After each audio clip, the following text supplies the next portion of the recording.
Good evening, and thank you for joining us on a beautiful night here at Stadium 11 on the campus of Heritage Hall for a district matchup between your Heritage Hall Chargers and the visiting Bethany Broncos. I'm Justin Evans alongside Kieran Fansoccer for tonight's matchup. Kieran, what a great night for baseball. Really is, Justin. I thought we were going to have some weather issues. It's going to be a little windier, a little colder, but I think it's holding off at least the rain part until tomorrow. So they're going to get two in today. We're just going to do one, right, on the air here, but plenty of time to come out and see both. Yeah, we're just going to take care of the first one. We do have two coming tonight. We wanted to feature our player of the game tonight is Landry Kyle, and Landry is a junior here with us at Heritage Hall, hitting .379 on the year with 8 doubles, a triple, 9 RBIs, 20 runs scored, and 8 stolen bases. You know, Kieran, Landry has just been a rock for us throughout the last couple of years here at Heritage Hall. He really has. You know, he's a junior, but it seems like he's been here longer than that. A lot of experience and a lot of important experience going back to his freshman year. He had a significant role coming down the stretch that year, and, of course, since that time has just been one of the stalwarts and probably one of the best players in the state. Really excited about featuring Landry tonight and getting this one started. We're going to kick it over to a commercial break real fast, and we'll be right back with the starting lineups. When you walk into Fuzzy's Taco Shop, you'll know you're in the right place. With the best Baja-style menu in town, we'll have the whole family addicted. Order up. Nachos, tacos, burritos, it doesn't matter. It's like an explosion of flavor in your mouth. We know you've had a long day, and you deserve a break. So, bring the crew to one of the Fuzzy's Taco Shop locations in Norman, Oklahoma City, or Stillwater. Welcome to your new addiction. Eat me. The world's finest automobiles, featured at Oklahoma City's finest dealership, Mercedes-Benz of Oklahoma City. During the grand opening event, lease a new 2018 Mercedes-Benz GLC 300 SUV for $459 a month. Mercedes-Benz luxury in a new location. It's the grandest of openings. Hi, I'm Todd Bondy, operating partner at Mercedes-Benz of Oklahoma City, and I'd like to personally invite you to the grand opening of our brand new state-of-the-art facility in Edmond off the Broadway Extension. Welcome back once again to the campus of Heritage Hall as your Chargers are set to take on the visiting Bethany Broncos in district matchup. Looking for a great night of baseball tonight. Kieran, you know, you miss being around this all the time. I mean, the field looks good. We're in the throes of a playoff run here, and so, you know, tell me some of your thoughts on what you see out there so far. Sure, and starting with the field, by the way, the coaches and the administrators and staff do a great job of keeping the field in great condition, and we're spoiled. Not only as fans, but certainly the players to play on a quality stadium like this, field like this, scoreboard, press box, and Charger Vision. Relatives can watch, and kids can go back at home and see what they look like on the screen, so it's a lot of fun for them. But what I've seen is I see a young team, Justin. I mean, Heritage Hall is spoiled by success. State tournament the last 3 years. And they have actually come across with Jordan Seymour as a first-year head coach this year. Jordan's done a great job. He's a first-year head coach, but he certainly is not unfamiliar with Heritage Hall, being the pitching coach here for the 4 years prior to that, 5 years prior to that. So this team is young, but I think it has a lot of ability and a lot of opportunity. Like you said, Justin, they're coming into the playoff stretch here. Record 12-8. They've had some ups, real ups, and they've had some downs, I'm sure Coach Seymour would tell you. But this is an important time to get these district games in, get the best draw you can, and see if you can make a run to state. And, you know, Kieran, a couple of nights ago, they had a team building session. They had and they were carrying the rope all together in the outfield and had a team dinner, and it seemed to really rally the team around what they're trying to accomplish right now. And we really saw it last night in the game against Crossings. You know, we came away with a 12-4 victory, and there was just a different level of intensity that was going on in that game. And that's what you want to see. You know, everybody knows who the better teams are on this side of the state. That's who you're competing with. You worry about state when you get there, but first you have to beat the teams on the west side of the state. And we saw what Hera can do. They're an excellent ball club.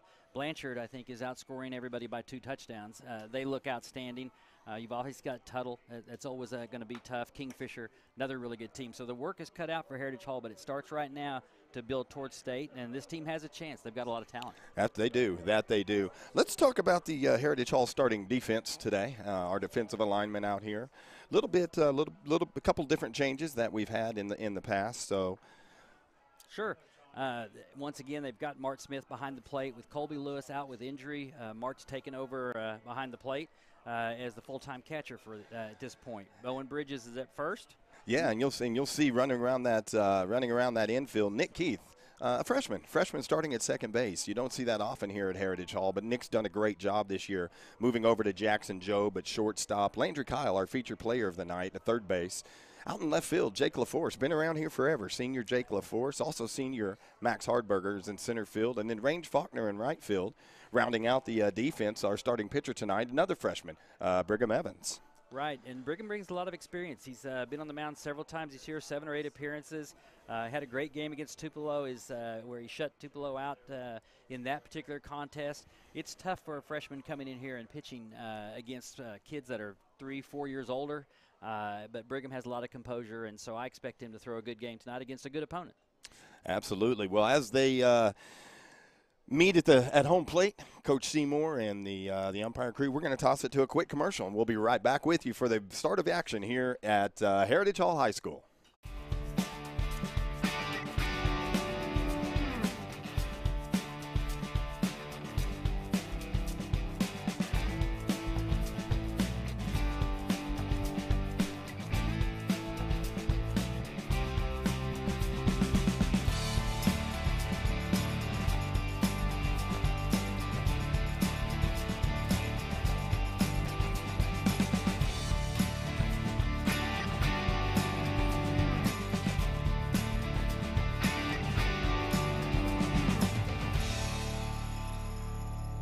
It's truck trading time at Joe Cooper Ford. That means you can trade the keys to your old truck for the keys to a new F-150, lower your monthly payment, and make no payment for 90 days. You can do that? Yes, you can.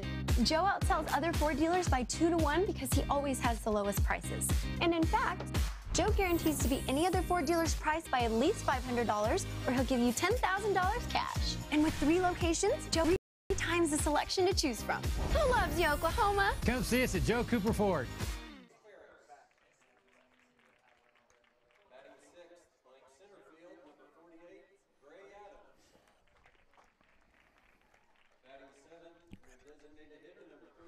And we're back. Thank you once again for joining us here for a district matchup between Heritage Hall and the visiting Bethany Broncos. Let's go over the starting lineup for Bethany tonight. Batting first, playing shortstop is Ben Lawson. Batting second for Bethany tonight, second baseman, number 14, Hayden Stoops. In the 3-hole for Bethany, number 49, Peyton Tolley, playing first base. Hitting in the 4-hole, number 27, third baseman, Diego Ramirez. Hitting fifth, left fielder, number 33, Reese Ferris. Hitting sixth, number 48, Gray Adams, playing center field, DHing tonight for Bethany. Hitting in the 7-hole, number 34, Asher Peck. Catching for Bethany tonight, hitting eighth, number 25, Biggie Millspaw. Pitcher tonight for Bethany, hitting in the 9-hole, number 23, Cody Schumacher. And then Bethany will have number 7, Blaine McLaughlin, playing right field. And what we know about Bethany, their record is 12-11 coming in. They are historically a very tough baseball program. They're a difficult team to beat. They play hard.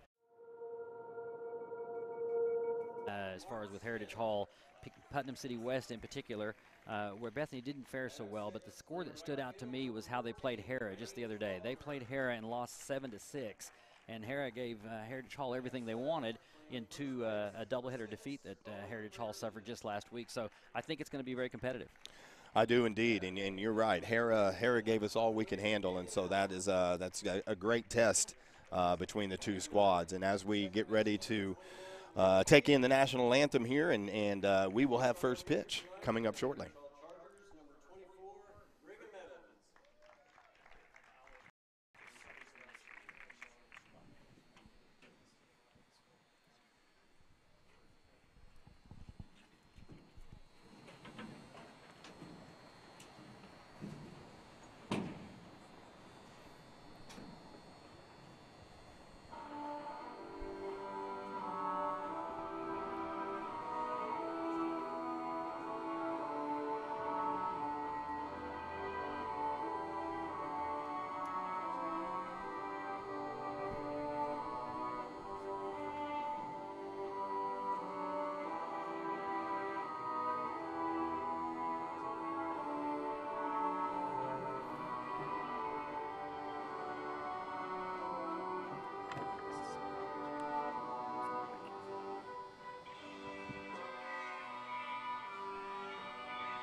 and ready to play ball.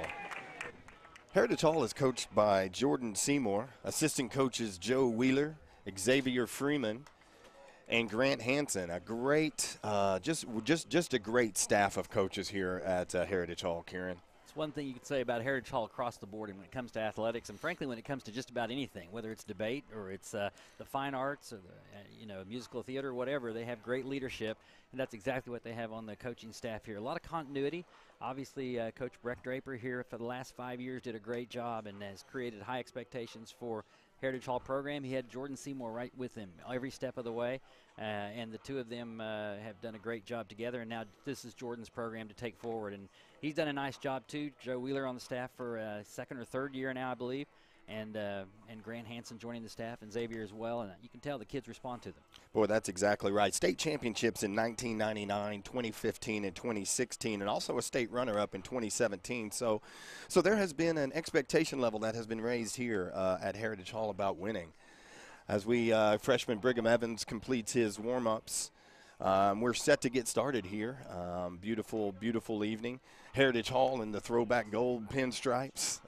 Kieran, what do you think about those gold pinstripe uniforms here? Well, it's they're something completely different than what we were used to, of course, back in the day. They have a sharp look to them, and the kids, I think, really like them, which is most important. We want to bring up the keys to victory today, presented by Mercedes-Benz, Justin. Yeah, let's limit those free passes for the Broncos. We sure don't want to be putting these guys on base. It's going to be hard enough to keep them off base without giving them free passes. We got to pitch to contact tonight. We have to hit our spots. We've got to pitch to contact, and you know what? We have to be clutch at the plate.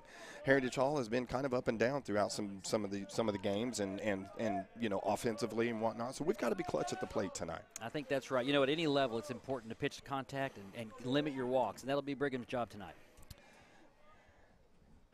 And Evans with the first pitch of the night. Misses a little bit high right there. 1-0 count. Once again, we're in the top of the first inning. Game just getting underway here at campus of Heritage Hall. Ball 2-0 right now on the leadoff hitter for Bethany, the shortstop, Ben Lawson.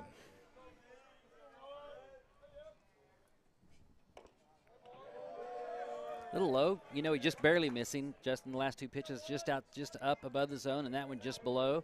Important to try to get some strikes in the first hitter. They're usually good runners. Runs us to a 3-0 count here. First batter of the day. There we go. 3-1 right there. Shortstop Ben Lawson.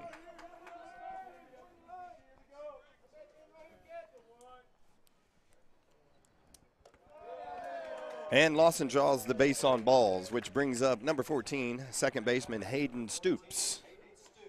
Little jitters early, I assume, for Brigham. He's, as we mentioned, a freshman. This is his, 6th or 7th appearance now? I believe so, yes. On the mound, but it's getting into district play now, getting a district start, home crowd, just trying to get that first out will be relax the nerves, I think.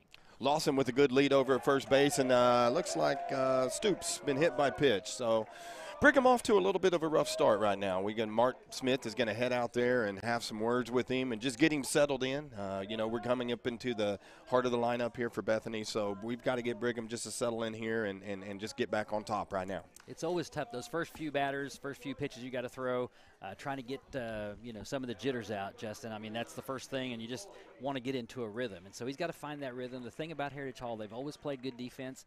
A stellar infield and outfield this year for the team. They play good defense regularly. So, like you said, pitch to contact, let them hit the ball and see what they can do with it. A lot of youth on this squad this year. And although, in the coming years, that's going to be good that these guys are getting this type of playing time and getting this kind of experience. But there's some growing pains with that. No question about it.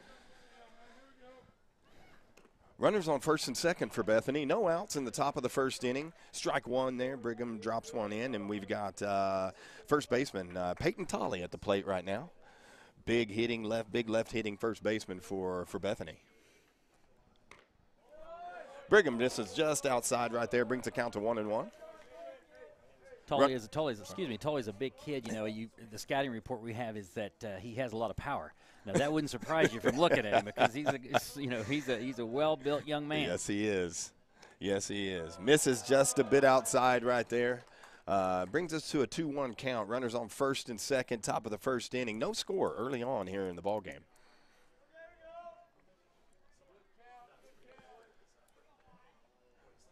Brigham steps back to just kind of get a reset on those signs.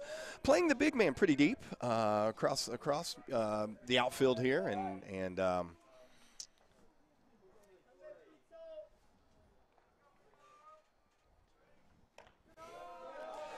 misses up and away again. Brings the count to 3-1. Still struggling, trying to find that release point, and that's again a difficult thing to do. And one thing that happens, Justin, a lot of times if you start missing, then even your close pitches, you're not going to get those calls. You just don't have the command. And misses down low, and that loads up the bases early on here in this game. And you know, one of the keys to the game was that we just have to really, not give them the free pass, and we haven't been real effective of that yet so far, Kieran. Yeah, well, I always say when the count's 3-0 or the count's 3-1, if you throw a ball out of the strike zone, that hitter becomes 1,000% hitter because he's going to get to first. Now, if you throw the ball right down the middle, I don't care how good he is, he's still going to fail 7 out of 10 times, probably, right? That's right. So it is important to throw strikes. Easier said than done, and especially when you start out throwing a few balls, you start to press, and then when you start to press, you start to aim, and when you start to aim, you're going to miss. So they're just trying to relax Brigham here and tell him, just let your defense work. Go back to what you've done all your life and just throw the ball down the middle, see where they can hit it. There you go. Coach Hansen, Coach Grant Hansen, this is his first year with us with varsity baseball, and we're really blessed to have him. He's got quite a pedigree of his own, in playing this game. So I think he got him calmed down. We'll see right now, and we've dug ourselves in a little bit of a hole, so we've just got to fight back here and keep going. We've got third baseman Diego Ramirez up to bat here for Bethany right now. There we go. Strike one. This Ramirez swung through it. Sorry, Justin. He's a four-hole. He came to hit. He doesn't care about the fact that 12 of the last 14 pitches have been balls. He came to swing. That's why he's in the four-hole. Yeah, right? I guarantee he doesn't bunt either. He doesn't bunt. He's here to swing the bat. And there it is. Misses a little low right there. We've got a pretty good tight strike zone going right now, but you've got to find that consistency to get those calls, just as you said, Kieran. No question about it. 1-1. 1-1 count. Bases loaded. Top of the first inning for Heritage Hall. And Ramirez hits a pop to left field to Jake LaForce. LaForce makes the play. Running from third, advances and tags on the play, and Bethany has the first run of the ball game. That's good, just to get the first out. That's the four-hole hitter. You'll take a fly out every time, and unfortunately with the 3 walks, or at least 2 walks and a hit batsman, that results in a run. But if you can limit the damage to 1 run here, everything's going to be fine. Heritage Hall is going to score runs tonight. So Bethany on the board first, and that brings up number 33, left fielder Reese Ferris. Runners on first and second. Top of the first inning. 1-0 Bethany.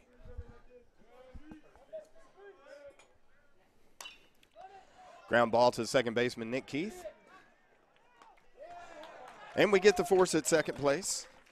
Throw was a little wide coming to first. Ferris reaches safely on the play, but that brings us to 2 outs. You talked about Nick Keith before we started. Very unusual, as you said, for a freshman to get a start on the infield, and he's been a consistent player, especially defensively for this club. Made a nice play there. That was really a tailor-made double play ball. They had the infielders pinched, and he made a nice toss to Jackson. Jackson threw it a little up the line.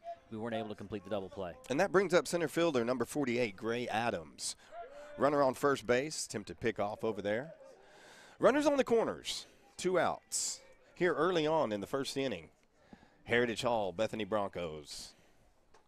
It's always a great district battle, great district matchup here. It has been historically. They're a very tough team typically. And Evans looks like he's settled in a little bit after the conference. We've got a couple of quick outs. He's on top of the count right now by 0-1.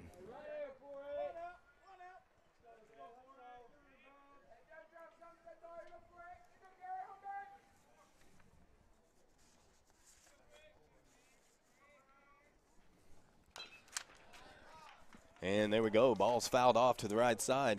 0-2 count. We've got to be smart right here. We don't want to give him anything to hit or anything that he can drive in a run. Yeah, it looks like he's a left-handed hitter. He's got a good swing. I would expect some sort of maybe a backdoor curveball here and see if you can catch him looking. I don't think he'll expect it. As Evans looks in, runner at first takes off for second base. Ball is up and away. That was nearly a pitch out. I think they were thinking about it. The runner came from first base. They pitched out, but the instruction was, not going to throw it down to second base and give up the free run there. So just the fake down to third, and ultimately we got second and third, but that makes this a very important hitter here. That's right. 1 ball, 2 strikes, 2 outs here in the top of the first inning. And fouled off again, straight back. Seems like Brigham has possibly regained a little bit of that control, settled down just a little bit. Maybe there were some nerves there. Hopefully we can get out of this and get some sticks in our hands and do some damage that way. No question. He's throwing a lot of strikes now. 1-2 count. And the ball hit up the middle.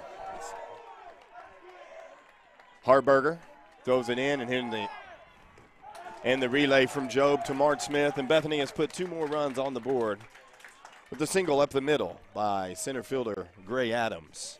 Gray Adams put a good swing on that ball. That pitch looked like it was out over the plate. He just went out and got it in a nice line drive, and it kind of it hung up there a little bit, but just not quite long enough for Harburger to get under it. And that's a base hit. And that's, what is it, first hit of the game? First hit of the game. I mean, that's how some of those will come back to haunt you. This brings up number 34, DH tonight, Asher Peck. Heritage Hall in a bit of a hole here.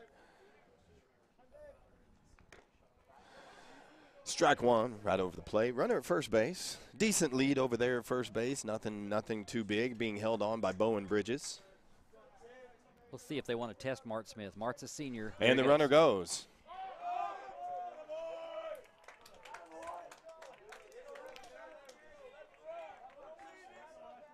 Almost appeared to be a hit and run right there. That ball was in the dirt, and Asher Peck offered at it. We got a runner at second base, count of 0-2.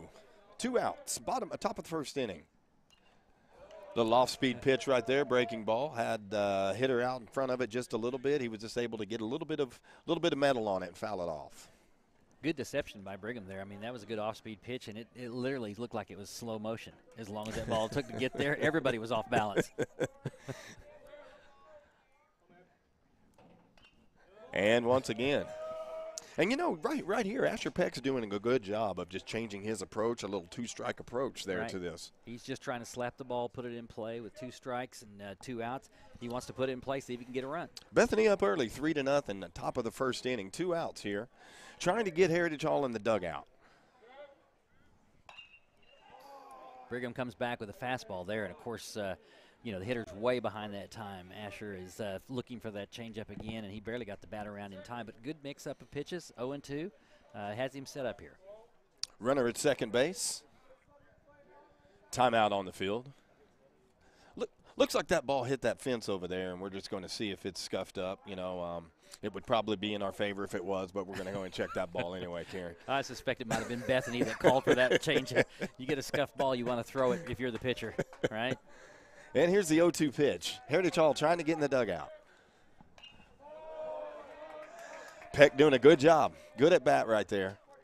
You know, changing his approach. And what's kind of funny about it is, too, you know, Brigham struggled with strikes early, and now he's throwing all strikes. You know, if I'm him, I might throw something up out of the zone because it seems to me that Asher Peck has his mind up. He's swinging at everything. Something up high might be a swinging strike 3. 0-2 count here. Fouls it off again. Well, they're going to have to take a collection from Bethany for baseball because he's wasting every one that we have here. So and, you know, like you just said with Gray Adams, that was up before, that 1-2 pitch caught a lot of the plate. A lot of the plate. That's literally probably 5, 6, 7 strikes in a row that Brigham's thrown. So there you go. And he offers that a curveball in the dirt. Mark Smith picks it up and forces him out on off the drop, 3rd strike. So Heritage Hall gets out of the inning by the score 3-0, gave up a few, but it's time to do a little bit of damage with the bats. Hey, we want to thank some of our sponsors here at Heritage Hall. Number 1, Charger Vision.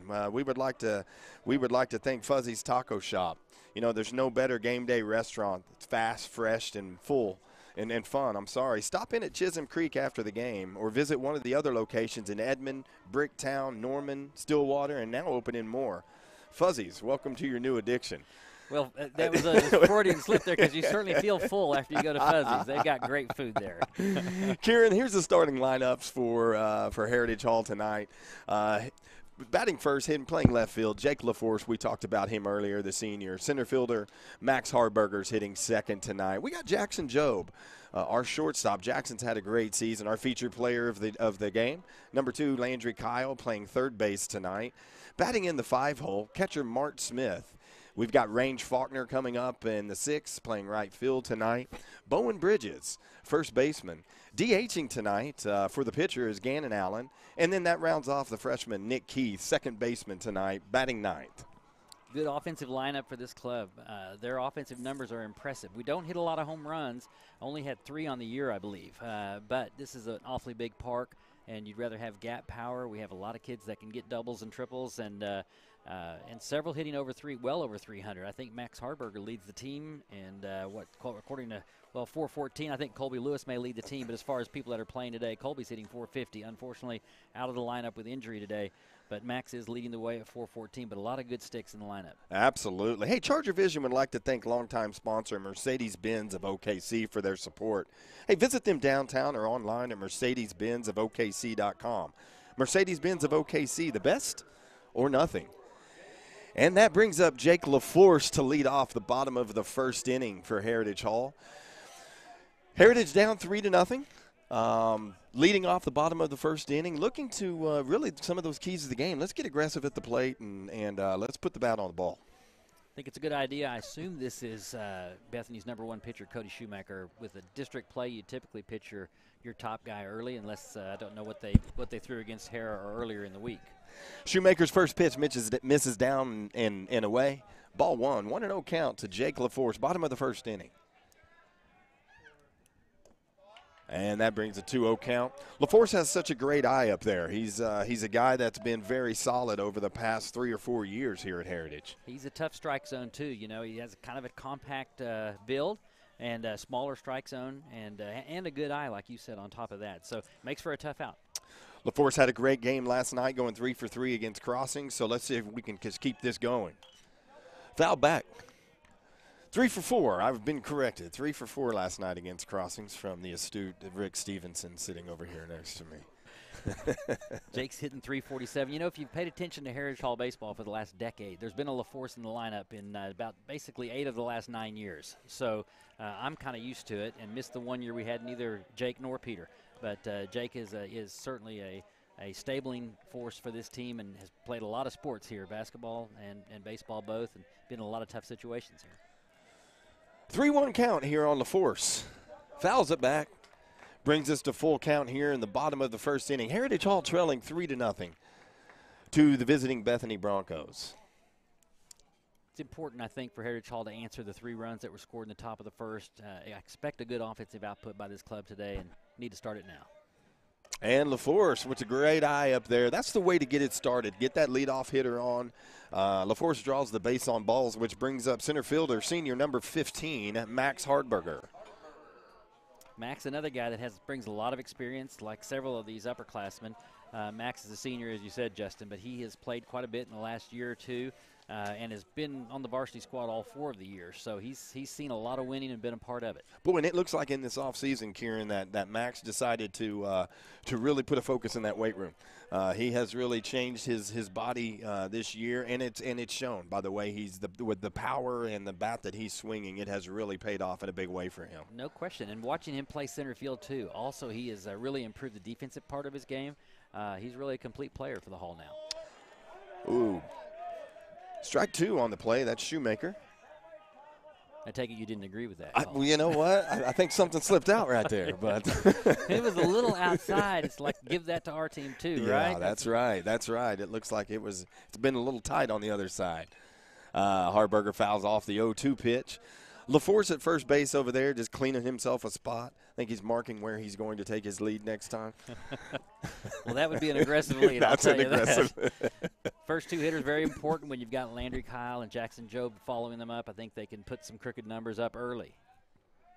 LaForce with the lead at first. And ball low and away. Brings us to a 1-2 count to Hardberger. Bottom of the first inning. No outs for the Chargers. Trailing this game early, by the score of 3-0.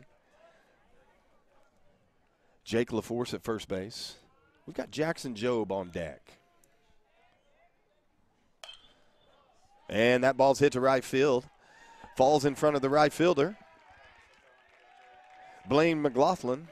And that we've got 2 Chargers on base right here early on. That's exactly how we needed to answer here coming into the bottom of the first, trailing by 3. And similar to last night, too, against Crossings. The team came out hitting right away, 3 or 4 straight hits in a row, and got things going. It looks to me like the pitcher for Bethany is pretty much fastball pitcher, maybe low 80s. So certainly Heritage Hall has seen tougher pitching. I don't want to slight the guy, but I'm just saying we've seen a lot more firm pitching than this, so we shouldn't have a problem with strikeouts or anything like that tonight, I wouldn't think. That brings up sophomore shortstop Jackson Job. Hardberger on first, LaForce occupying second base. And low and away for ball 1. Looks like Schumacher might have some of those same jitters that we saw from Brigham Evans in that first inning. So we'll see if we can take advantage of it. Well, I, for one, am rooting for strikes right here because I'd like to see Jackson Job and Landry Kyle get pitches they can hit. 1-0 count here to Job. Ooh, had a good pitch. Had a good cut at it right there. Brings the count 1-1. That reminded me of a golf swing when you want to see how far you hit it before you actually make contact, because it looked to me like Jackson was trying to see how far he hit it, but that was a great cut at a fastball there. The Heritage Hall dugout chanting Job with every at-bat. This is a new thing that they did after their team building, and it's, I'll tell you what, I think it's adds a lot of excitement to the game. Ball 2. The one thing we always say, you know, baseball ought to be fun, right? So I think as long as you're cheering for your team and you know, not demeaning the other, then it's all in fun and the kids have a good time with it. And if it, you know, if you step out on the diamond, you ought to be having fun, or you shouldn't be out here. It's a difficult enough sport if you're not having fun playing it. That's right. We got a 2-1 count to Jackson Job. 2 runners on, and Job hits the ball to the left side, and the throw from the shortstop pulls the first baseman off. Chargers have loaded the bases here in the first 3 batters here in the bottom of the first inning. The answer that we needed, and that brings up third baseman, number 2, Landry Kyle. Our feature player of the day. Landry is hitting .379 on the year, 8 doubles, a triple, 9 RBIs, has scored 20 runs and 8 stolen bases, Kieran. He's had a complete year, offensively especially. He's really, really done well. Started out the year throwing the ball on the mound pretty well, too, and he's had a couple of rough outings on the mound, but I'm sure Landry will bring it back. That play there, the shortstop actually made a very good play coming in on the ball, and his throw just got the first baseman off the bag, but it looked like Jackson hit that ball off the end of his bat. Bases full of Chargers here for Landry Kyle. Takes the ball up and in for ball 1. Jake LaForce at third, Max Hardberger occupying second, and Jackson Job here at first base. Landry Kyle looking to put the Chargers on the board right here. 1-0 count, bottom of the first inning. And there's Landry hitting it to center. Runner from third tags, and LaForce tags on and scores on the sacrifice fly by Kyle. Well hit ball by Landry. He good stroke on the ball, sharp line drive, and frankly, it's one of those times where you just hit it too hard. Ball carried all the way out to center fielder. We got a big break right there because the Harburger had gone too far off second base. He was halfway to third, and the center fielder was in a position where he could have easily doubled off Harburger. In fact, his team was yelling at him to throw it to second. Instead, he threw it home where he had no play. Jake LaForce scored easily. Landry gets the sac fly, and it's 3-1. That brings up senior catcher and captain Mart Smith. Hardberger at second. Jackson Job still at first base. Smith fouls it back for a count of 0-1. Chargers get 1 run on the board, trailed by the score of 3-1. Early in this game, bottom of the first inning, Bethany Broncos in town, playing a district matchup with your Heritage Hall Chargers.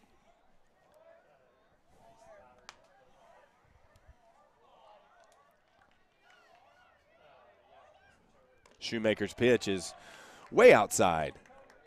Brings the count to 1-1 here in Mart Smith. Looking to get some runners moved around right here as Xavier Freeman looks on. And we've got the Bethany coach headed out to have a word with Shoemaker.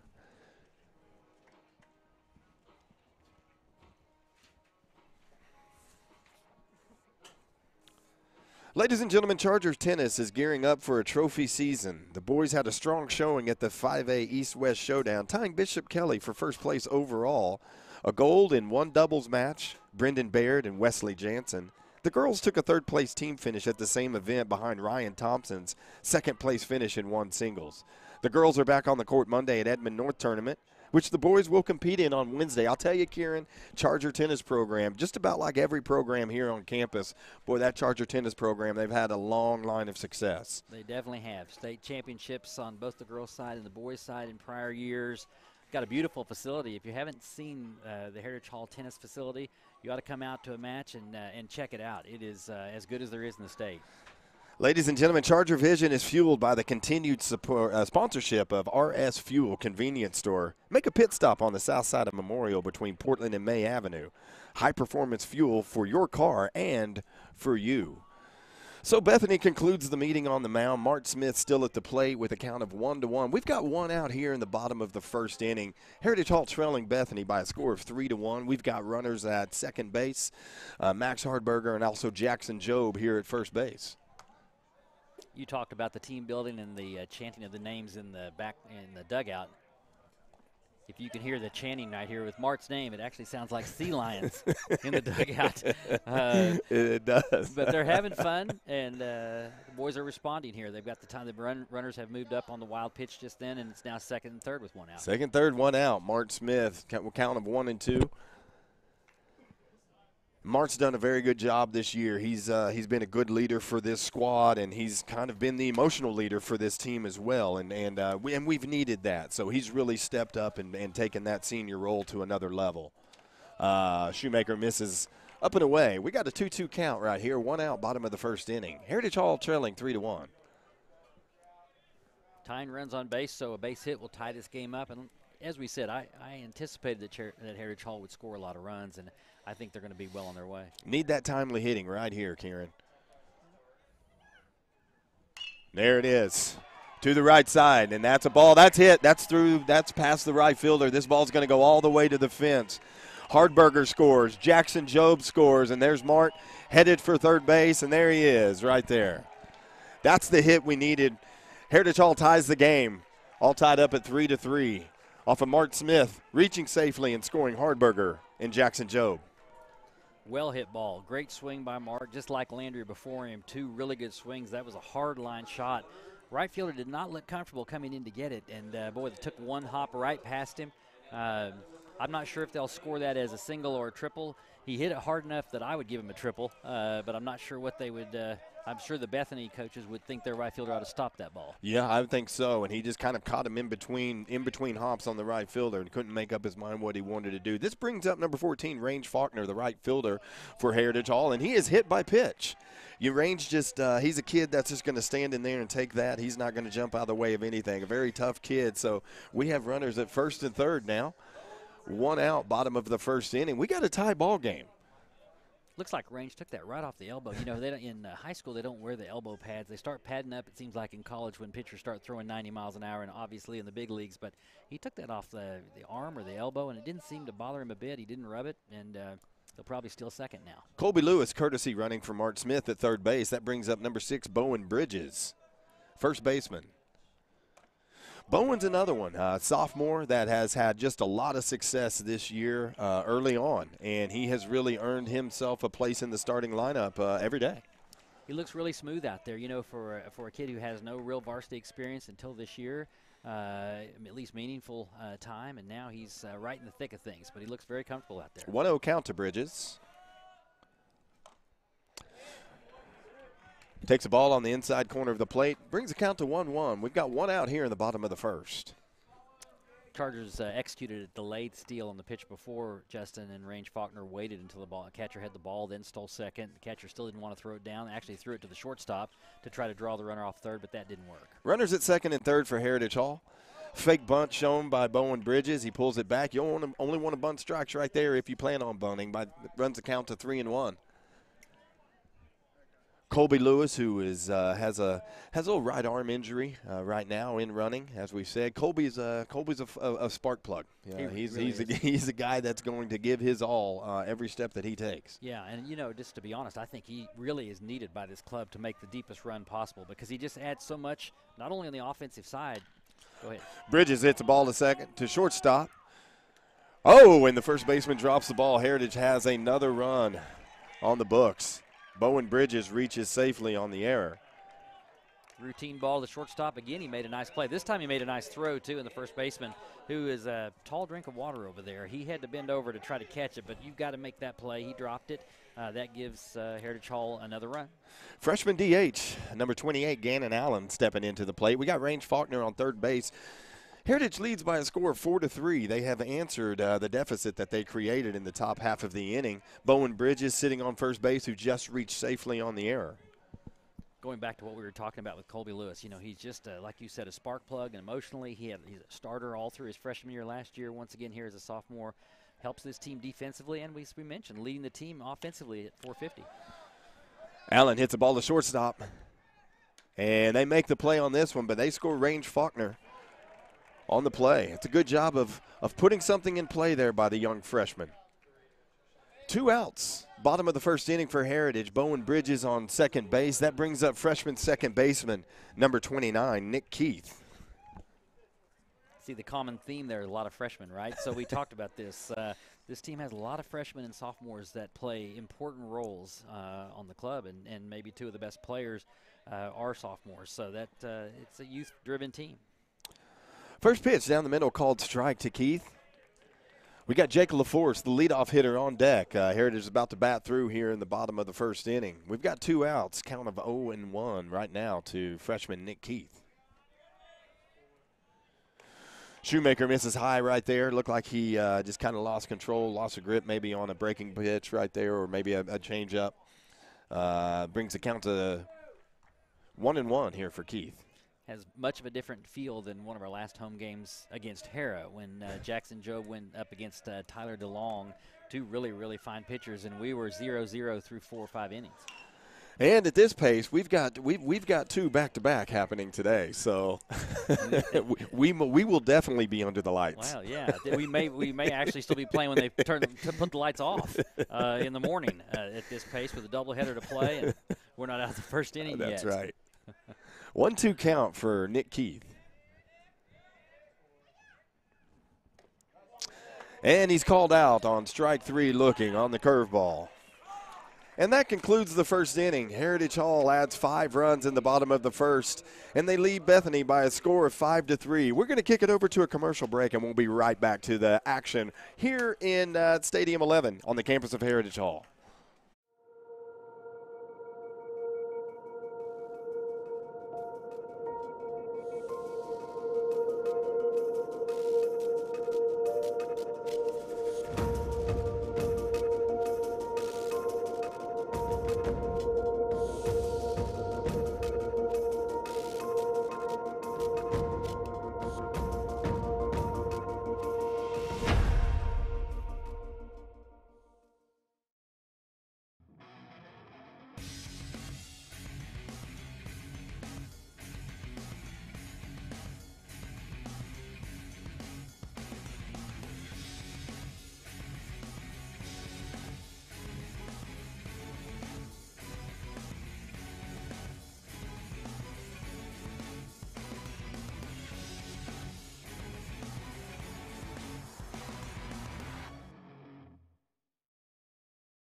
And we're back. Heritage Hall with the big answer here in the bottom of the first inning.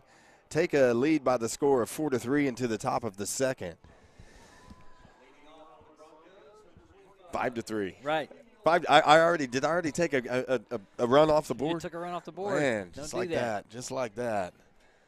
Brigham Evans, the freshman, set to start the top of the second, and see if we've settled in now and throwing some strikes, and let's get through this in an efficient way. First pitch is outside. This is catcher Biggie Millspaw, one of the best names in baseball history. Absolutely. 0-2 count to Millspaw. This is an important inning for Brigham. You know, his team went out and got him 5 runs to put us back in control. Need a quick inning, quick half inning here for him. There it is. Found the groove right there. Brings a count to 2-1, top of the second inning. Biggie Millspaw hitting the catcher for Bethany. Good crowd on hand tonight. Ball 3 misses low. Yeah, you really want to come out here, Kieran, and keep that pace and keep that, the edge that we got in the bottom half of that inning. Keep that going. And wow. ball 4 outside. Wow. We're not right behind the plate, but that pitch looks pretty good. And I know it's one Brigham wanted, and frankly, I think it's one I saw in the last half inning that was called a strike. But nevertheless, again, if you show command and that you've got good command of the strike zone, you'd be amazed how many times umpires will give you the corners and even an inch or two off the black because they believe that you've got the ability to put it where you want to. Courtesy running for the catcher brings up the pitcher, number 23, Cody Shoemaker. And Cody was pretty fired up coming off the mound, you know, coming this way towards us. I don't think he was very happy with his defense. His right fielder chased the ball back to the wall, and his first baseman dropped the ball, so he wasn't very happy, and I expect him to swing hard this time up. Senior Mart Smith visited with Brigham Evans after that first base on balls. Good leadership right there from Mart. Outfield playing the pitcher straight away. Runner at first held by Bowen Bridges and moves up on the pass ball right now.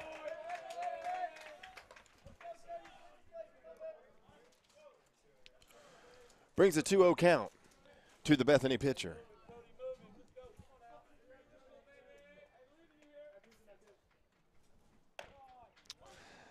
There's a strike there. Taking all the way. Brings the count to 2-1. Runner at second for Bethany, top of the second inning. Ball down in the dirt. That gets by Mart Smith once again and back to the screen. Runner moves up to third base on the play. That pitch was down and in the dirt, but I know Mart would tell you that he needs to block that pitch. With a runner on base especially, Mart's been behind the plate for a long time, played a lot of games back there, and he'd tell you, I got to block that ball. Mart's a good defensive catcher. Runner at third base for Bethany. 3-1 count on the pitcher, Schumacher. He's the 9-hole hitter, too, so you really don't want to put him on and set the top of the lineup back up and give transfer the momentum back over, because Heritage Hall had certainly taken charge of it. Too many free passes right here early on in the second inning. Coach Hanson is up. We've got activity in the Charger bullpen. It looks like Caden Wells is getting loose. As the Heritage Hall coaches look on, Bethany runners on the corners now. Courtesy running for the pitcher as well.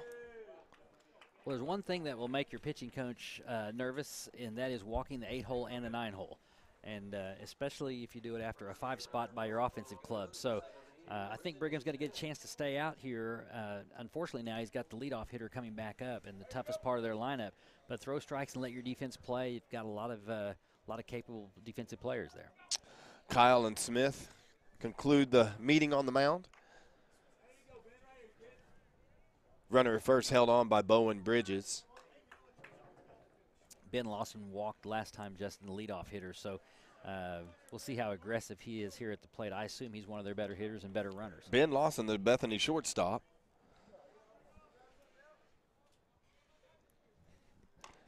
And Evans starts him with the strike right there.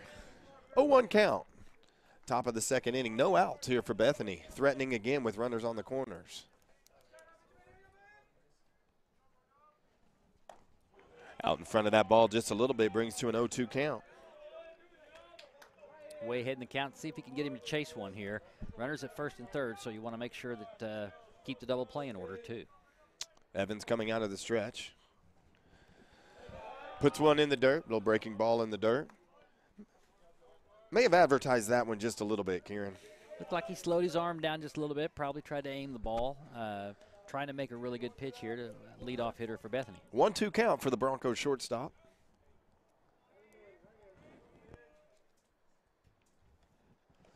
Once again, breaking ball down in the dirt. Brings the count to 2-2. No outs. Top of the second inning.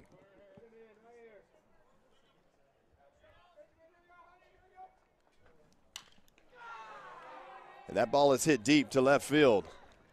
Wow. And that ball's out. Home run there by the shortstop. 3-run shot by Ben Lawson. Left that ball up a little bit right over the plate, and Lawson capitalized on it. Lawson's a strong-looking hitter, and there's a reason why he hits leadoff.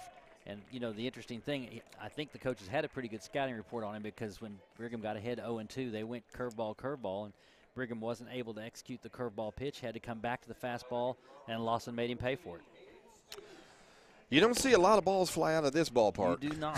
That was a well-hit ball. There's no real wind here as far as, well, slightly wind-aided perhaps, just a breeze going out to left. But like you said, you don't see very many balls hit out of this park ever. And Heritage falls behind in this game by the score of 6-5. That brings up second baseman Hayden Stoops. Shows a fake bunt, called strike on the play. Stoops was hit by a pitch his first time, so this will be the first time for him to swing the bat against Brigham.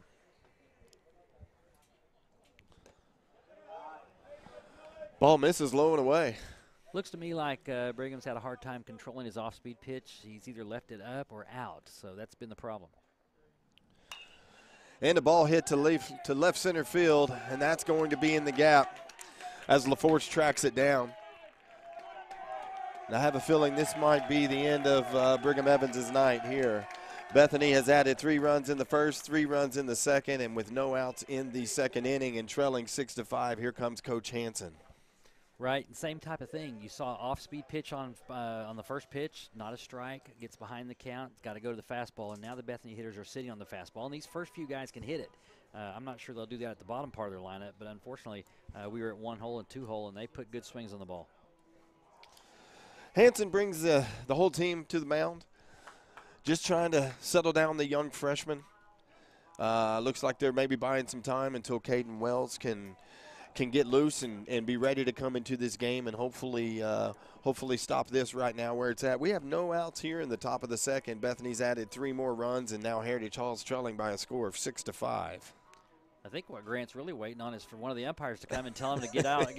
You know, he's just going to stand there. Now, finally, the home plate umpire makes his way, and there is no change. We're going to stick with Brigham Evans on the mound here. Coach Seymour's up the line there over by the bullpen by the fence. I'd say he's not extremely happy at this point to see what's transpired early on in this game. So, boy, and this brings up the big first baseman, Peyton Tolley. Big first baseman right here. Runner on second base, no outs. And let's see if Brigham can get an off-speed pitch for a strike. It'd be amazed to see what good things happen. Still having trouble locating that a little bit. Curveball in the dirt. May have missed a sign right there. Mark Smith going out to have a word with him. A lot of times, Justin, as you know, with runners at second base, a runner at second base, they'll change up signs because they're just too easy to steal for you to catcher just to put down 1 finger or 2 fingers, and then the runner on second can give the batter an opportunity to know what's coming. So probably had to remind Brigham it might be the second signal or the third, or they have some other indicator. Hayden Stoops, the runner on second for Bethany. Peyton Tolley at the plate. Ball hit to Jackson Job, past Jackson Job to left fielder Jake LaForce. They hold the runner at third base. Bethany now has runners on the corners.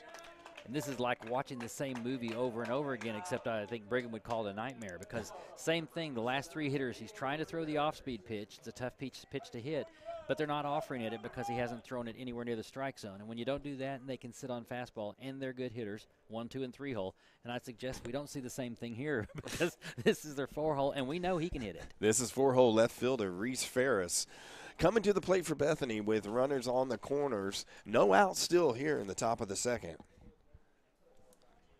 Diego had a sacrifice fly, but a well-hit ball. So, again, off-speed pitch. This time he starts him off with a fastball. Starts him off with a fastball, misses low by the 1-0. And that was a good pitch. That was close. Right on the looked like on the inside corner at the knees. And pop-up. Landry Kyle calling for it in foul territory. And he makes the catch. That ball had a lot of hang time. I know a lot of punters that would be proud of that right there. And Landry fought it. And the issue is when you get over into foul territory, sometimes the ground is not as even. And Landry kind of took a short step there. All of a sudden, he became about 5'5" instead of 6'3". But he stayed up long enough to make the catch. And that's an important out for Brigham getting the 4 hole there. And that brings up left fielder, number 33, Reese Ferris. Runners on the corners for Bethany. 1 out, top of the second inning.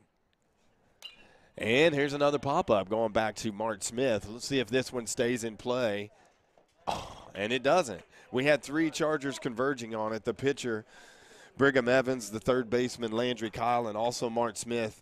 Nobody really took charge, and we didn't scatter too much over there. The ball came down, right up against the wall where the coaches are sitting, and just weren't able to make a play right there. Well, I'm going to give the coaches an error on that one then, because they've got 3 seats sitting over there, but it's very simple to stand up, pick up your chair, and get out of the way. That ball stayed in play, and I think one of 3 people could have caught it, but it was right near the coaches' chairs, and one of the coaches didn't move. Ball hit to the second baseman, Nick Keith. Oh, and that ball is hit at him. Took a little skip there at the end, and Keith was unable to finish the play. That scores a run for Bethany, takes a 7-5 lead. Runners at first and second now. 1 out. And that was a pretty hard hit ball by Ferris, but it was right at Keith. I'm sure he'd tell you that he ought to make that play.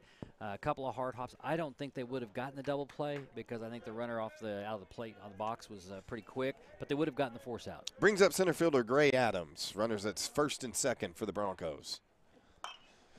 Another ball hit at Keith. Take the out at first base. Good call right there. Good call. I don't think we would have had a play for the force at second. I don't think so either. Keith had to move over into the hole towards the first base bag, made a nice play, and I'm sure mentally he was thinking, I just had this ball a second ago. So he wanted to make sure he gloved it clean and get the out. He did a good job there. We got Broncos at second and third, and we've got the DH, Asher Peck, at the plate. 2 outs here, top of the second inning. If you remember, curveball misses low. Peck was the hitter last time that literally was a 10 or 11 pitch at bat. He probably swung and fouled off 3 or 4 pitches. This is a big part of the game here. I don't think that Heritage Hall's not going to outscore them, but you have second and third again with 2 outs. Don't need a hit here. Misses low. Mart with the attempted pickoff play at second base with the runner at third. Heritage Hall trailing this game by the score of 7-5. We've got a 2-0 count with 2 outs here in the top of the second inning to the Bronco DH, Asher Peck. The great thing about baseball is you never know what you're going to see. I've seen a lot of baseball, and I can't remember the last time I ever saw a back pick at second and third to pick off the guy at second. Yet they actually had a chance, and the third base guy thought he was coming his way, and he fell out of his shoes, so he wasn't going to go anywhere. Evans looks in on the 2-0 count. Ball hit back, fielded by Evans, gets rid of it, and we get him. We get him out of the inning right there. So Heritage Hall gives up 4 runs on a couple of hits. Got ourselves in trouble a little bit again, trailing the score by the score of 7-5. Midway through the second inning right now. That was a very athletic play by Brigham Evans, and if he doesn't make that play, that's a run. Second baseman's not going to make the play with a high chopper. Brigham went over behind the mound, caught it over his shoulder, and it was a bang-bang play at first, but he made the out. They actually had 3 hits that inning. They had a home run, a double, and a single back-to-back-to-back, and a couple of hard-hit balls, but just got out of the inning, 7-5. Got a chance to go back to the bats again. And we've got the top of the lineup coming up again. Kieran, so see if we can get something done. And you know what? A huge thank you goes to Fields and Futures for supporting Charger Vision. We ask you to check them out at fieldsandfutures.com to find out how they're empowering coaches and kids to be something bigger than themselves. Fields and Futures, one field, one coach, and one student at a time. Boy, that's a great organization, Fields and Futures. Maybe one of the best ones around. Certainly if you're interested in sports and you're interested in kids doing something after school besides just being turned loose. And it is amazing what Tim McLaughlin and Liz McLaughlin and the whole group there have done. It's been a coordinated effort with a lot of volunteers and tremendous organization and a lot of high school kids getting to play ball on fields that we would all be proud of. Activity continues in the Charger bullpen, number 18, Caden Wells. We've got Shoemaker for the Broncos.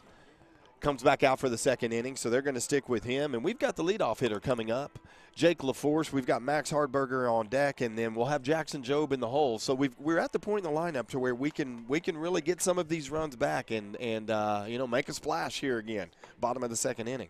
You know, the only concern if this was Little League is that you'd be running close to game time and you'd only get 2 innings in. So, fortunately, this is not Little League. There's not a game time that I'm aware of. And so we've played about 47 minutes and played an inning and a half so far. There you go. That's exactly right. And remember, we still have a full 7 left to go after this 7. So if you're having dinner at home, take your time, enjoy your dinner, come back out, catch the last part of this game, and then the first part of the doubleheader. That's right. That's right. We'll see you at midnight for the start of game 2. Jake LaForce, left-handed hitting left fielder, senior for Heritage Hall at the plate. Swings on and miss. Strike 1.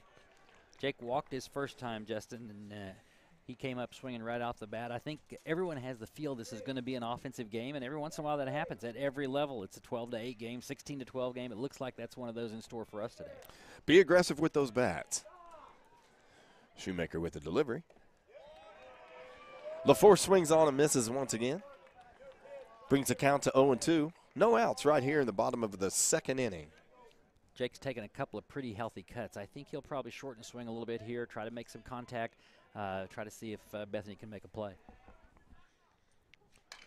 And LaForce hits a ball deep to right center. And that's going to get past the right fielder. LaForce digging for second base, and there you have it right there. Stand-up double for Jake LaForce, senior Jake LaForce. He's got a hot bat right now, you know, coming off of a 3-for-4 night last night against Crossings, and nice little piece of hitting right there to get this inning started and get that leadoff runner on. Well, and he proved me wrong. He didn't take much off that swing at all. He just decided to hit it on the barrel, and boy did he. He hit that ball about as far as I think Jake can hit it. He just got all of it, and deep right center field gap, and easy stand-up double for Jake LaForce. Brings up center fielder Max Hardberger with LaForce standing at second. No outs here in the bottom of the 2nd inning. Max had to hit his first time up.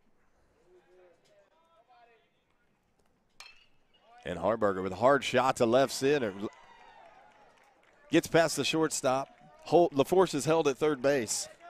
Hardberger reaches safely on the single. First 2 charges of the inning on base. We've got runners in the corners, and here we go for our shortstop, sophomore Jackson Job.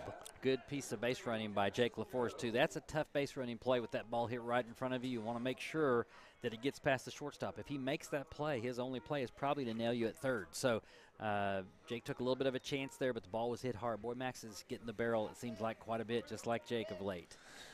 Bethany scored 3 runs in the top of the 1st. Heritage Hall answered in the bottom of 1st with 5 of their own. Bethany added 4 more in the top of the 2nd, and it looks like the Chargers are attempting to answer that as well here in the bottom of the 2nd with no outs. Shortstop Jackson Job, our 3-hole up. Ball low and away in the dirt. Catcher did a good job stopping that. 1-0 count here on Job. Last time Jackson got on an error by the shortstop, made a nice fielding play, I thought, and then his throw pulled the first baseman up the line. He looks like a good player, the shortstop. Not only did he hit the home run, but he also looks like a pretty talented kid at short. Wonder if you're going to put Hardberger on the move right here. 1-0 count to Job.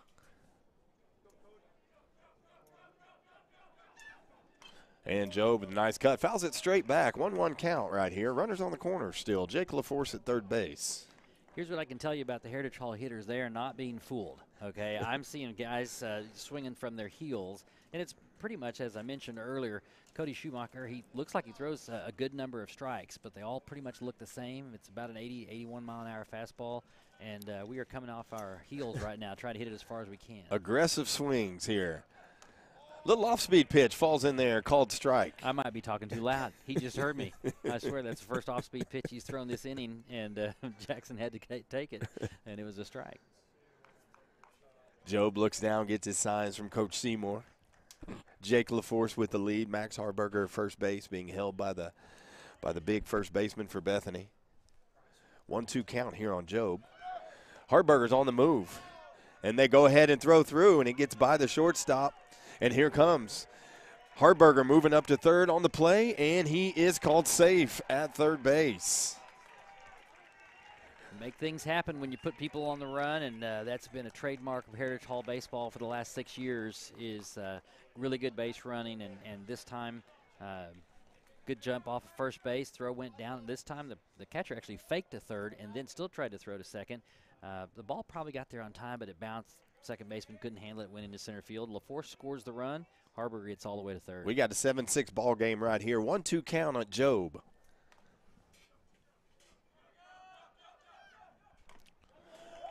Took a hack right there. Job goes down swinging. Brings up third baseman, number 2, Landry Kyle. I want to give Shoemaker credit that time. He actually threw 2 good off-speed pitches right after I said he hadn't thrown any. He threw 2 good off-speed pitches. Job took one for a strike and swung through the last one, and that was a good job of pitching by Cody Schumacher. Max Hardberger at third base. 1 out here in the bottom of the 2nd inning. Heritage Hall trailing by 1 run. First pitch by Schumacher, low and away for ball 1 to Landry Kyle. Landry got a good swing last time, had a hard line drive, sacrifice fly, if you want to call it that, sacrifice line drive to center. He's going to put a good swing on this one, I got a feeling. And the 1-0 pitch goes low, down and away. Brings the count to 2-0 here on Kyle. 1 out. Kyle looking to score Hardberger on the plate.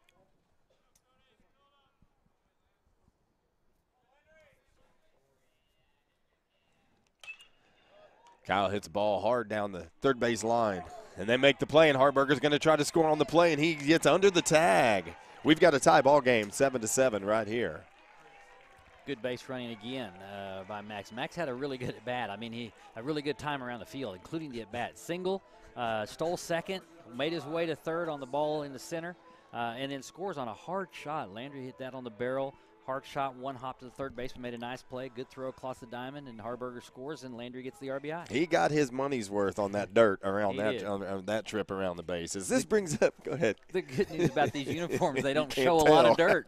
You can't tell. That brings up catcher, senior captain, number 5, Mart Smith, in a tie ball game here in the bottom of the 2nd inning. Heritage Hall has continued to answer the call. And Smith, once again, hits a ball in the gap in right center. And here he is digging for to the wall again. And Mart just pulls up right there. Mart. Looks like he may have had an opportunity to get to third base. Mart, you're only a senior once. What are you thinking there? You got a chance for a triple? Every catcher's dream is a triple, okay? There are very few and far between. Now, Mart runs well for a catcher, but he had that triple in front of him. You don't want to make the third out, right, at third base. So that's good baseball. You're still in scoring position, but I was really rooting for a triple there from Mart. He's hit the ball well. Courtesy running for Smith is Colby Lewis, sophomore Colby Lewis, and that brings our right fielder Range Faulkner to the plate. 2 outs here in the bottom of the 2nd inning.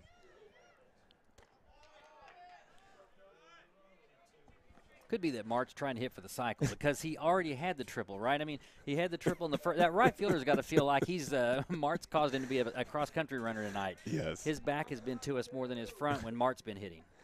So I think that's what it was. We figured it out. He's hitting for the cycle tonight, the goal. Already had the triple. Now he's got the double. When Mart hits a home run, we'll all be pretty excited up here. Faulkner swings on and misses. Brings the count to 1-1. 2 outs here in the bottom of the 2nd inning. 7-7 tie ball game.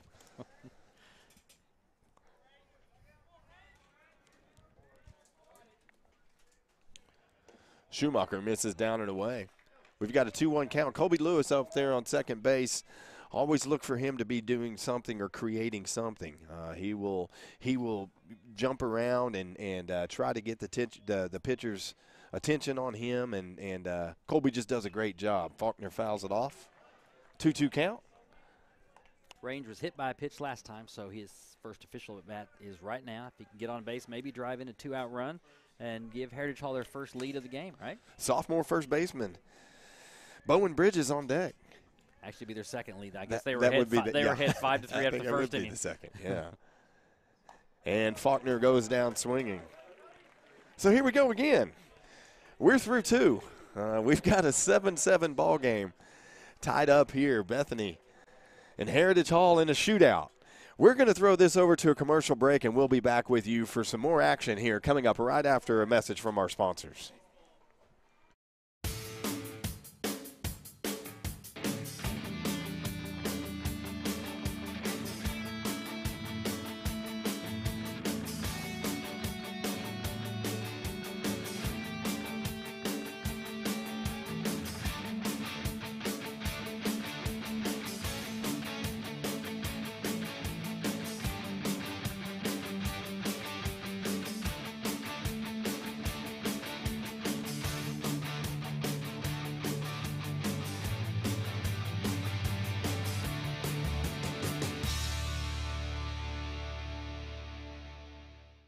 When you walk into Fuzzy's Taco Shop, you'll know you're in the right place. With the best Baja-style menu in town, we'll have the whole family addicted. Order up. Nachos, tacos, burritos, it doesn't matter. It's like an explosion of flavor in your mouth. We know you've had a long day, and you deserve a break. So, bring the crew to one of the Fuzzy's Taco Shop locations in Norman, Oklahoma City, or Stillwater. Welcome to your new addiction. Eat me. Welcome back to Stadium 11 here. We've got a shootout going on. 7-7 ball game right here, starting the top of the third inning. Bethany started the game off with 3 runs in the top of the first. Heritage Hall answered with 5. Bethany added 4 more in the second, and Heritage Hall answered with 2 more of their own. So here we sit, deadlocked at 7-7. We have a pitching change. Number 18, sophomore Caden Wells has entered the game in relief of freshman Brigham Evans. And Caden, young player for Heritage Hall, hasn't had a lot of time on the varsity mound this year. So far, he's pitched a little over an inning. Hasn't given up anything yet, so that's good. No hits, obviously no record at this point, but putting the young pitcher in a tight spot. 7-7 game, district against Bethany, pitching in front of the home crowd, and like you said, Justin, good crowd this evening. I think the bad weather has held off. The really cold weather has held off until tomorrow, and the rain and everything else. So hopefully get both games in today with no problem.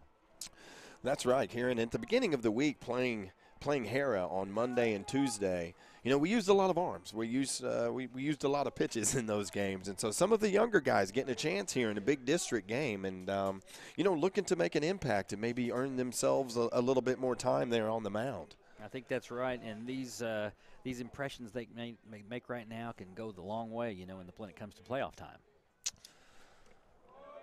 The catcher, number 25, Biggie Millspaw, here to start it off for the Broncos in the top of the third inning. Caden misses away. 1 ball, no strikes. Ball in the dirt there. 2-0 count early on here. Millspaw walked his first time up. Again, this is the 8-hole and 9-hole, so it'd be a good idea for Caden to throw strikes and see if these guys can hit their way on. And the 2-0 pitch misses up. Count moves to 3-0 right here to the Bronco leadoff hitter. And we know the top of the order can hit, and so not put these guys on, you might have a merry-go-round again. The 3-0 count, called for a strike, brings it to 3-1.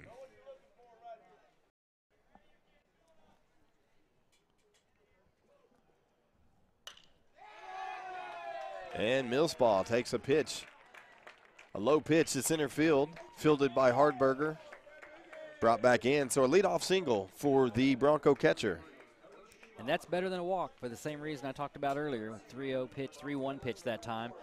If you throw it out of the zone, you make the guy 1,000% hitter. But if you throw it in the zone, you got a chance to get him out. He made a nice swing, nice hit into center field. Courtesy runner here for the Bronco catcher. That brings up pitcher number 23, Cody Schumacher.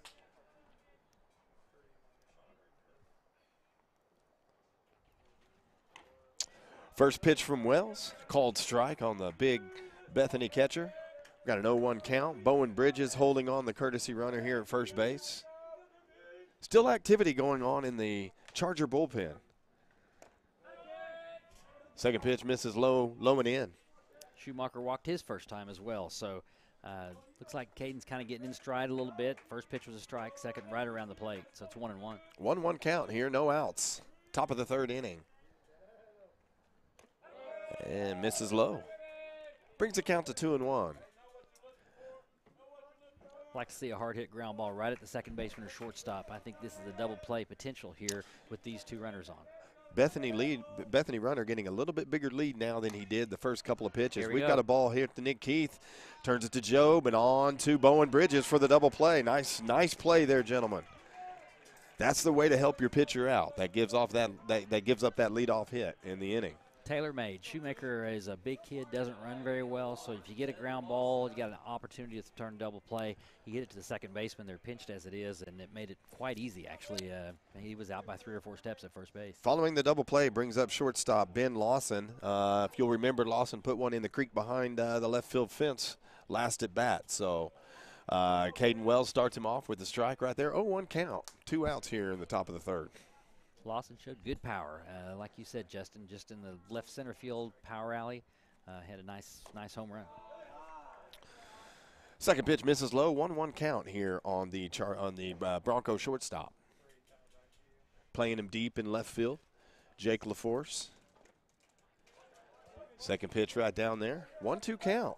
Caden's coming in and done a good job. Yeah, good fastball. That was right on the outer edge, and he keeps it there, and he's got a good chance to get him out. And the 2-1 pitch misses. I'm sorry, the 1-2 pitch misses low. Brings the count to 2-2. Lawson hit a 2-strike pitch out the last time up. And Lawson with a fly ball to center field, right at Max Hardberger. And there we have it, the first scoreless inning. How about that? Heritage Hall retires the Broncos side. A big thank you to Texadelphia Social Grill, a presenting sponsor of Charger Vision since 2013. Tex-Mex meets Philly cheesesteak, and your taste buds are the winner. Stop by the Lower Bricktown location and make every day a Texadelphia day. Good job by Caden Wells coming in out of the bullpen. As we said, hasn't pitched a whole lot this year. Through strikes, he did walk the first batter, but instantly got a double play ball, and then nice job on the leadoff hitter Lawson to get him to fly out. So a good inning by Wells has set it up now for Heritage Hall kind of take command of the game. Another one of the Heritage Hall programs, the Chargers soccer squads are entering the back half of their seasons. After winning 5 straight to open the season, the girls have dropped 3 of 4 matches and now stand 5th in the district at 6-3.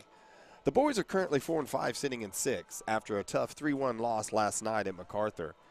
You can see both teams in action on Monday as the Chargers host the Eisenhower Eagles in a district showdown. Looks like Bethany's going to stay with Shoemaker here.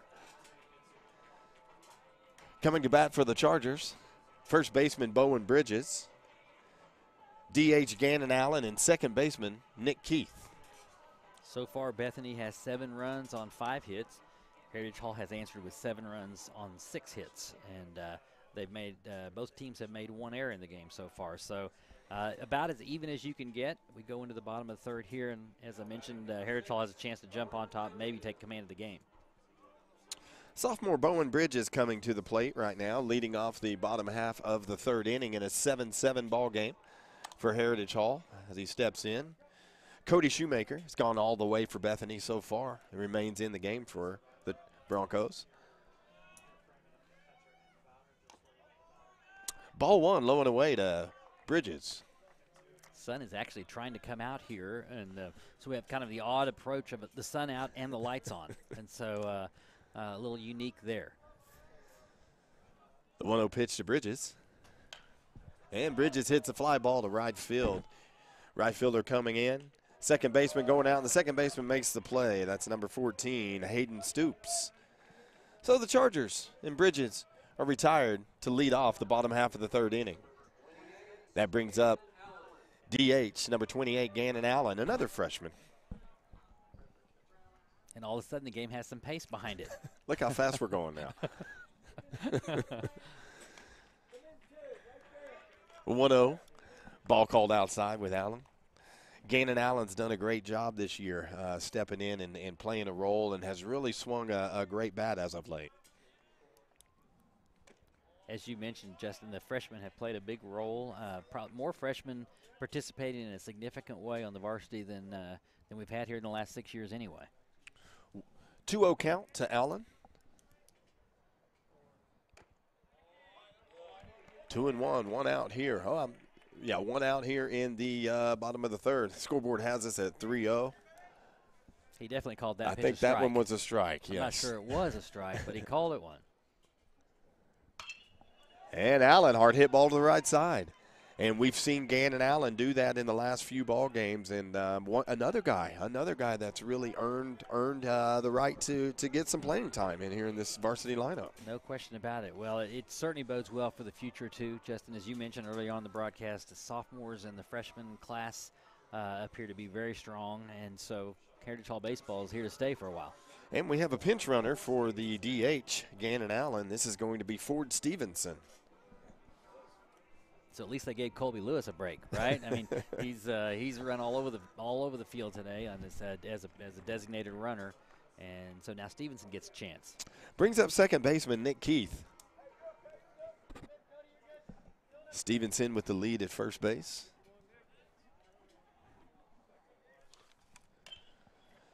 Keith hits the ball to the third baseman. Goes to second, and that's the only play they have. Ford Stevenson is forced out at second on the fielder's choice.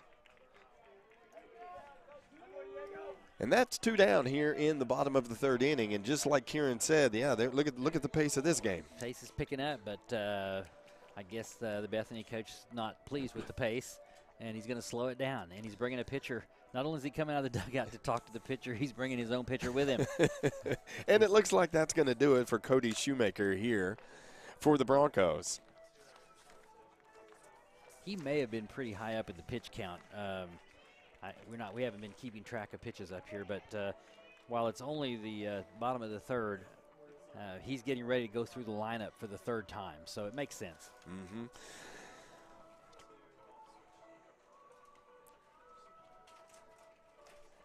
And it looks like Bethany's going with the big third baseman, senior Diego Ramirez.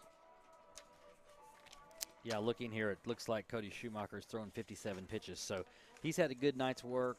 Even though we're only in the bottom of the third, there are 2 out. Heritage Hall and Bethany all tied up at 7, and this is typical of a Bethany Heritage Hall game. I mean, not necessarily all the runs scored, but playing tight games. Every time I can remember that we played Bethany, it's been a tight fit, very competitive game. Really, in every sport we play them in. An extra special thanks to one of our most exciting sponsors, Heyday Entertainment. It's jam-packed with family fun, a bi-level laser tag arena and bridges and ramps, mini golf, rope courses, arcade, and pizza. Visit them in Lower Bricktown or Norman and watch the game the Heyday way. I'll tell you what, that's a great place to go catch a game or do a little bowling and just to have a little fun, Kieran. Absolutely. You've just got some great sponsors. Yeah, let's just get through this one, and then let's just spend the day tomorrow at Heyday. There you go. It sounds like it might be an indoor day tomorrow. I'm hearing, That's right. That's exactly right. So Bethany with the pitching change.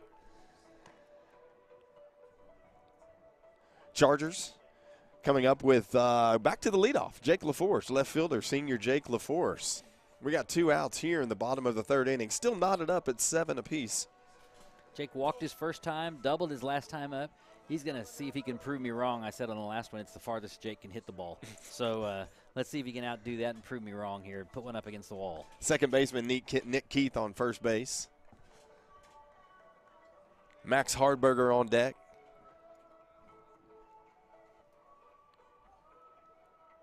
Always good tunes here at Heritage Hall, right? I mean, the crowd's enjoying the music, good baseball atmosphere, hot dogs for the students. There's no reason not to be out at the ballpark.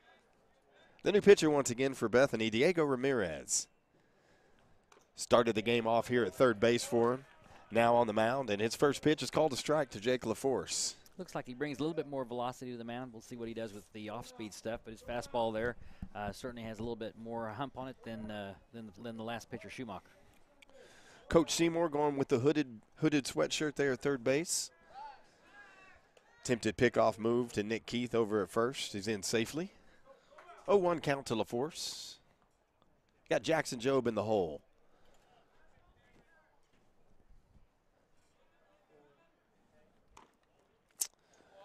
Ball outside, up and away. Brings the count to 1-1 here for the senior. See if Jake can keep things going, turn this part of the lineup over to the hard-hitting Max Hardberger up next, Jobe after that, Kyle after that. So see if Jake can stay hot. Pickoff attempt. Quick tag right there by the Bronco first baseman. Made that thing a little closer than it initially looked like it would be.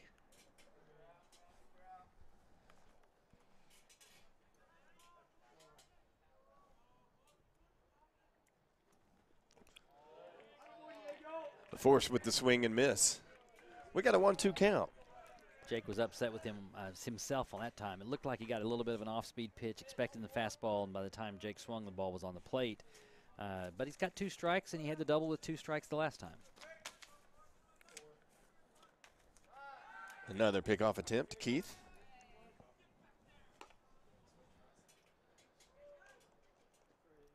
Heritage dugout still doing a good job.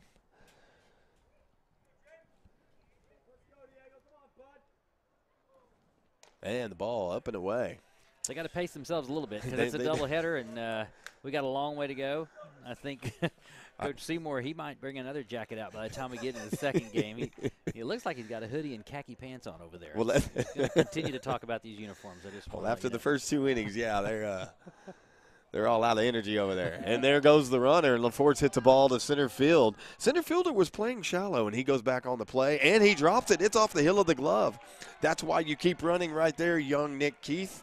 And Keith scores on the play from the error for the center fielder. And Heritage Hall takes an 8-7 lead just like that here in the bottom of the third with 2 outs. Like you said, Justin, the center fielder was playing extraordinarily shallow. And Jake hit the ball well again. The ball carried pretty well.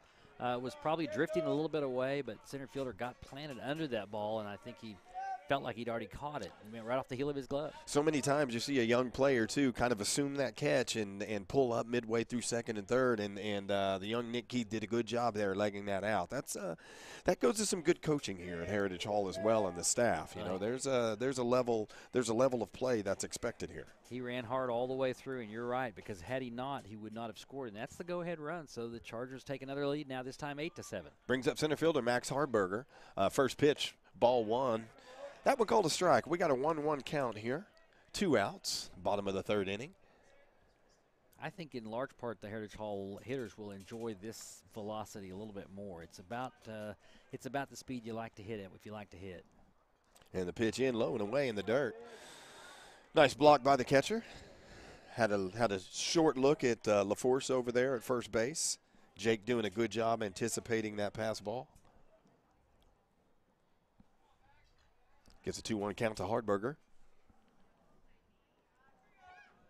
And misses away again. 3-1 count. Jackson Job, shortstop, on deck. Job's done a lot of damage with that bat this year, and I know that he would relish the opportunity to do that again right now.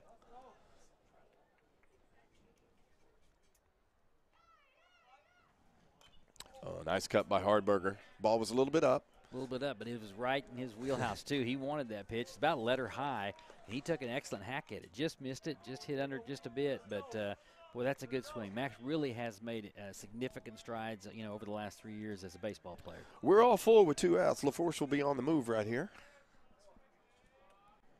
And there he goes. And Hardberger hits a shot to center field, and there he goes, advancing LaForce. He's going to try to go to third, and that ball just kept going.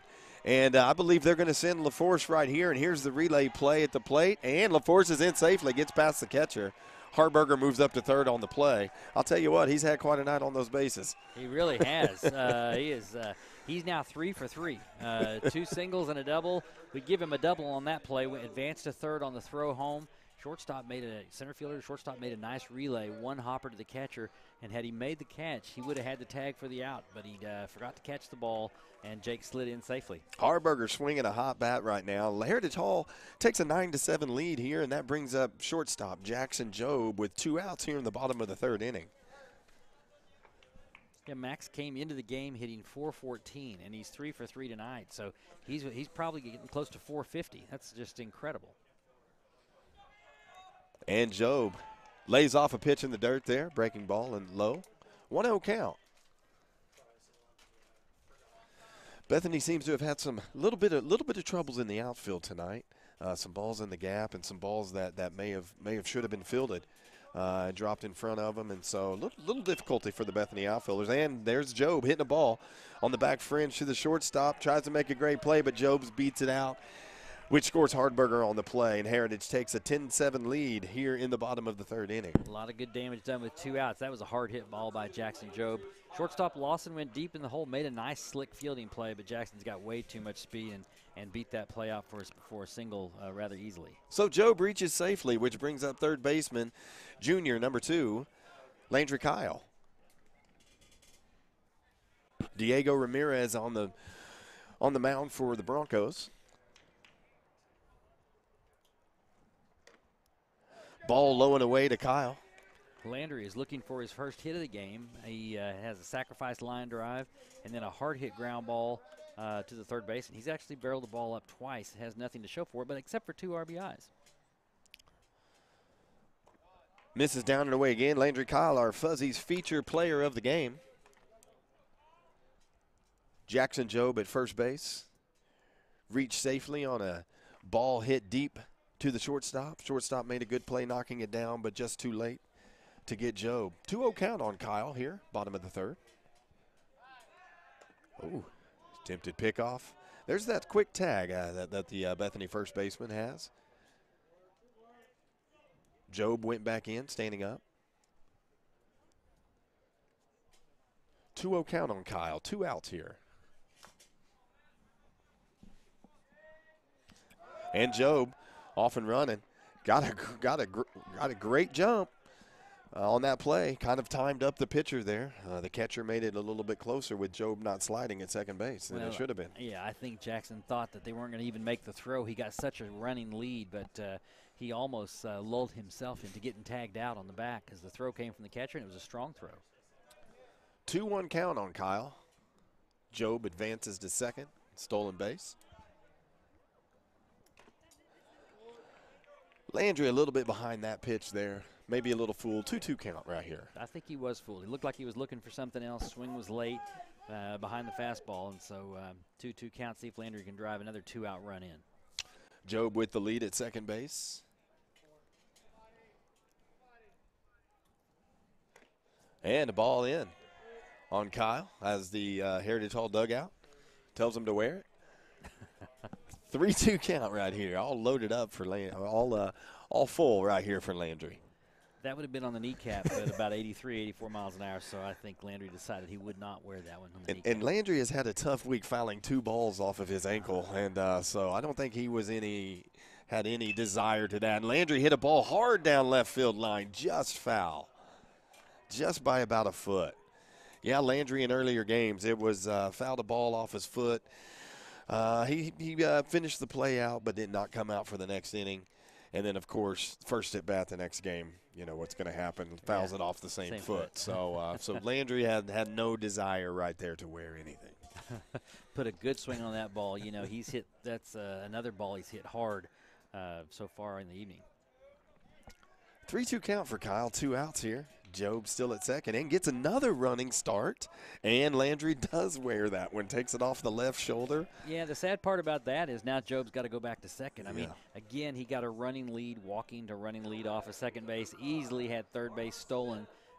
Actually was probably standing on third base when the ball made contact with Landry in the shoulder. And, you know, Landry was going to get the walk anyway because that was a 3-ball count. But he gets hit, runner goes back to second.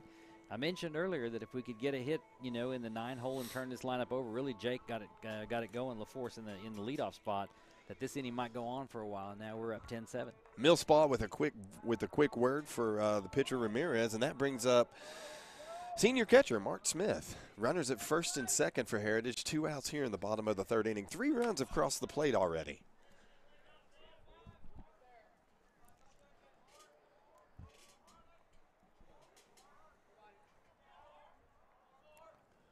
And a ball up and away for ball 1. The Charger catcher, Caden Wells, keeping those legs loose out here, running to the fence and back. We've had another long half inning, just trying to stay loose, stay warm.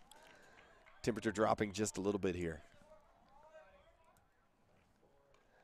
Breaking ball outside, looks like he crossed up his catcher right there. Yep, sure enough, Millspaw's going to have a word with him. Anytime you see the catcher stand up and then have to go back into a crouch. Yeah, you know, he like popped up and then the ball went right back where he was sitting before, and I think it was a curveball. Again, a runner on second. Maybe they changed signs. I do want to mention one thing. Mart's got 3 hits on the night, and we're only in the bottom of the third. And so Mart is having a career in one game. 2-0 count here for Smith.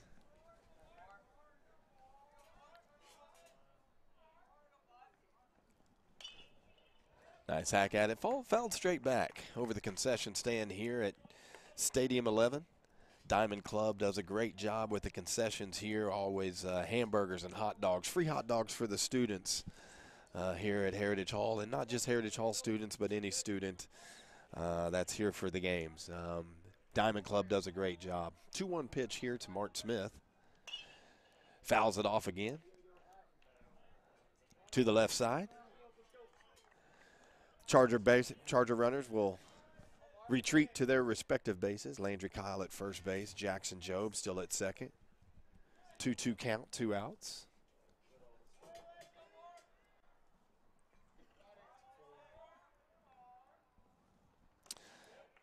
Looked like it happened again. It happened again. The only one that's not reading that curveball is the catcher. The pitcher Ramirez showing maybe a little frustration there. He felt that that pitch may have been a strike. So we've got a 3-2 pitch or a 3-2 count here. Pitcher feels like it would have been a strike, maybe if the catcher would have been in the crouch. Right. So runners will be on the move here, and they are. And Mark Smith, there he is, hits the ball to left field. This one's right at the left fielder. And that finishes the inning out. The Chargers add 3 more in the bottom of the 3rd inning. Now leave by the score of 10-7. We're going to take a short break with a word from our sponsors, and we'll be back with Heritage Hall Charger baseball action momentarily.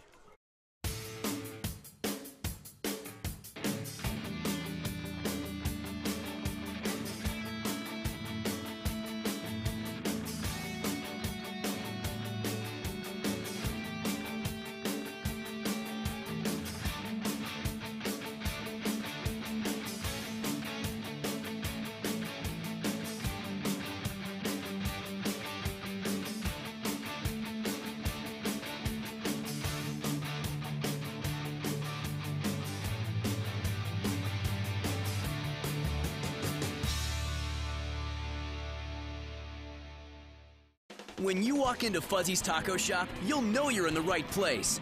With the best Baja-style menu in town, we'll have the whole family addicted. Order up. Nachos, tacos, burritos, it doesn't matter. It's like an explosion of flavor in your mouth.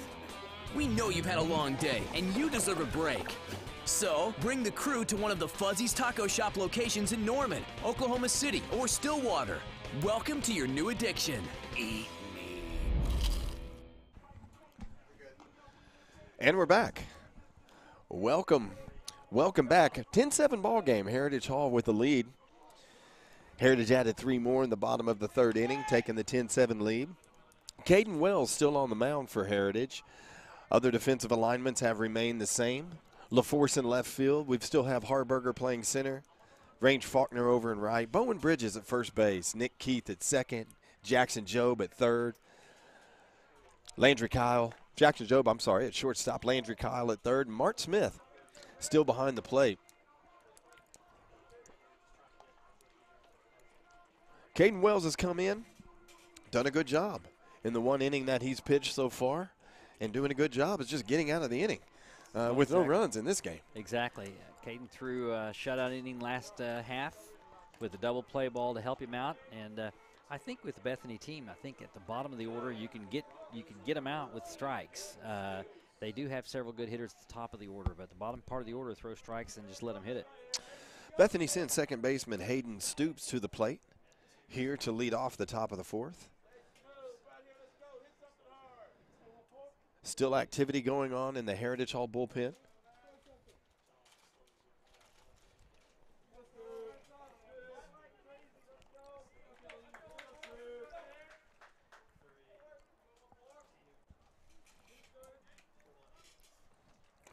And Wells starts Stoops off with the ball low and in the dirt. 1 ball, no strikes. Stoops was hit by a pitch his first time up, doubled his second time up. Low and away again, gets away from Mark Smith. Brings us to a 2-0 count.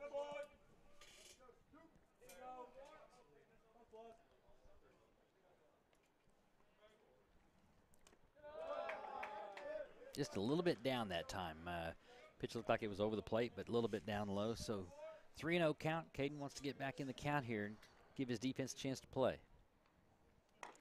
And there he goes. He answers that. Brings the count to 3-1 to the second baseman for the Broncos, Stoops. And Wells goes up.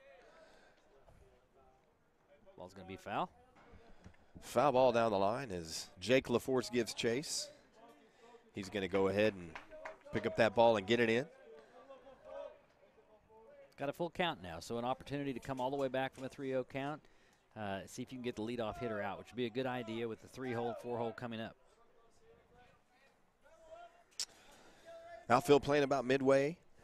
Except for the left fielder, Jake LaForce, playing just a hair deeper. Infield playing deep up the middle.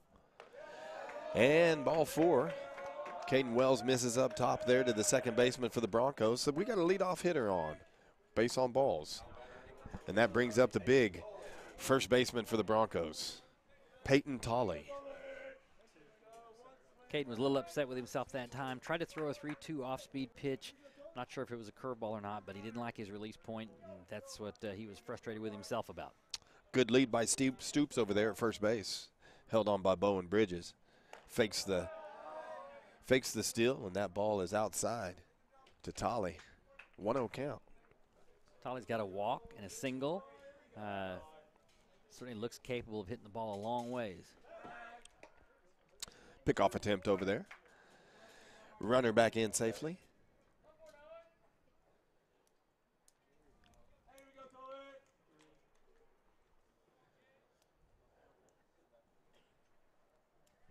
Wells looks on. Ball called outside. That was tough. That was close. It was outside, though. 2-0 count right here. To the big hitting Bronco first baseman, Tolley. Take another ground ball here, Justin. See if we can turn yet another double play. Here we go. Ball's called strike right there, 2-1. Like to see Caden put up a couple of zeros here. I think the Chargers will keep the bats going, and we could get into a situation where we take full charge of the game. Pickoff attempt right there. Throw over to Bowen Bridges was a little high. If that ball would have been on the base, we may have had a chance there. We caught the guy leaning, Stoops leaning just a hair.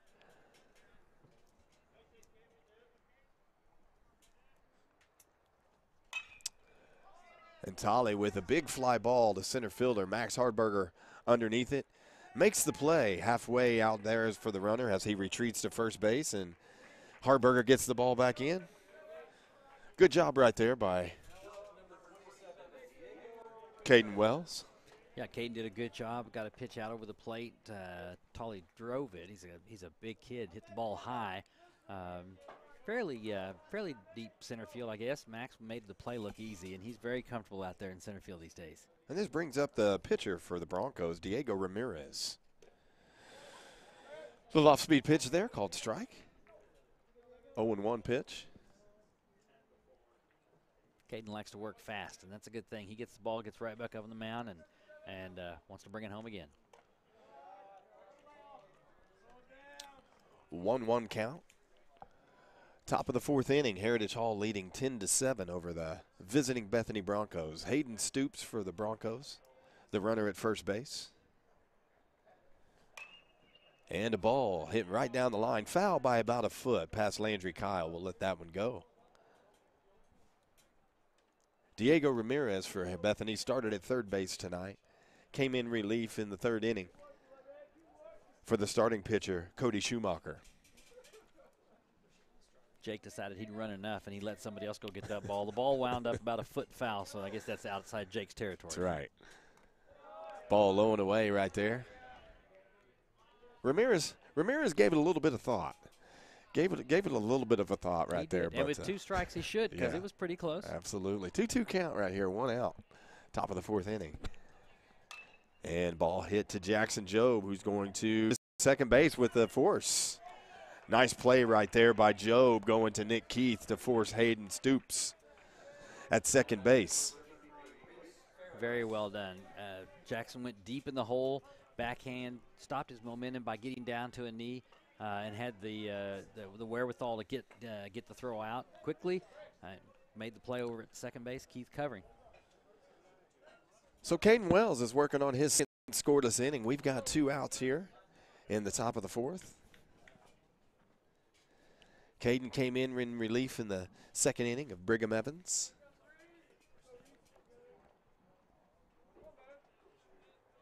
And this brings up number 33, left fielder Reese Ferris for the Broncos. Reese has reached on a fielder's choice, grounded out to second. Actually reached on an error by second baseman, Nick Keith. And so he's 0 for 2.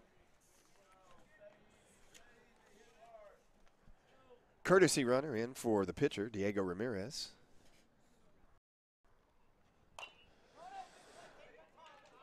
That ball hit to Wells, and he gets him at first base. Nice little inning right there for Caden Wells. Back-to-back zeros stabilize the game for the Chargers, and they already lead 10-7. They can look to get more. You know, Karen, I was wanting to talk to you about Roman fan soccer. So back at OSU, or at OSU, I should say. Tell me an update on how Roman's doing. For anybody that doesn't know, Roman was a 2017 graduate here of Heritage Hall and initially went to Arizona and now back with Josh Holliday at Oklahoma State. So tell me an update. How's he feeling? How's everything going?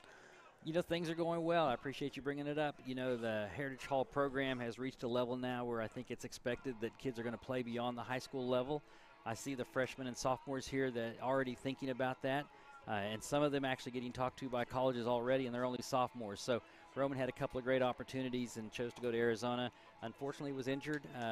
Tommy John injury set him back a year and decided to transfer, although he liked the program at Arizona, decided to do rehab and be closer to home. So he's at Oklahoma State. Mom and Dad are happy.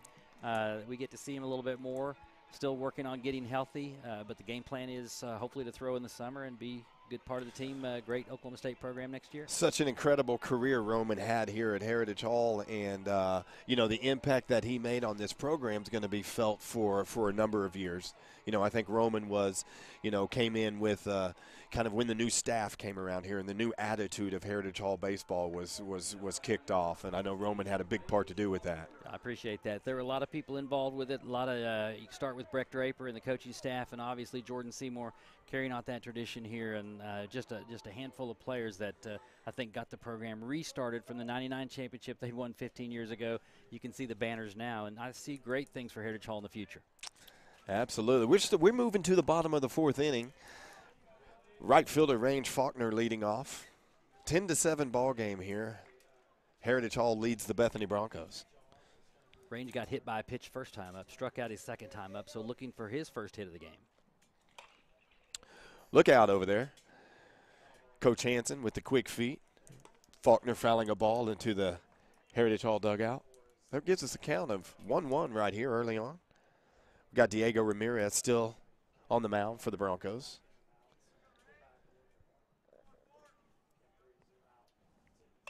And once again. You know, I mentioned a little earlier that I thought the Heritage Hall Chargers would like this hitting speed better than the first guy that threw, right? And they put some great swings since this pitcher has come to the mound. And Range Faulkner ahead of a couple of fastballs there, and he just needs to hold up a little bit. 1-2 count now. Heritage Hall with a chance to take a commanding lead here, I think. I don't think they're going to stop scoring, and it looks like Caden Wells has gotten things under control here for on the pitching side of things. And the 1-2 pitch. Off-speed pitch. That was right up here. We had it. We had it. That well, ball when was. You say we, you meant you, so you can tell the relative athletic ability of the two of us. You went after the ball, and I went after the floor. So. That ball was fouled right off of the front facing of our press box here. We had a play on it though. We weren't worried. That just shows that I'm older and wiser than you because I got out of the way while you're trying to make a play. Range Faulkner keeping everybody on their feet, right? That's Dugout right. first, press box second. That's exactly right.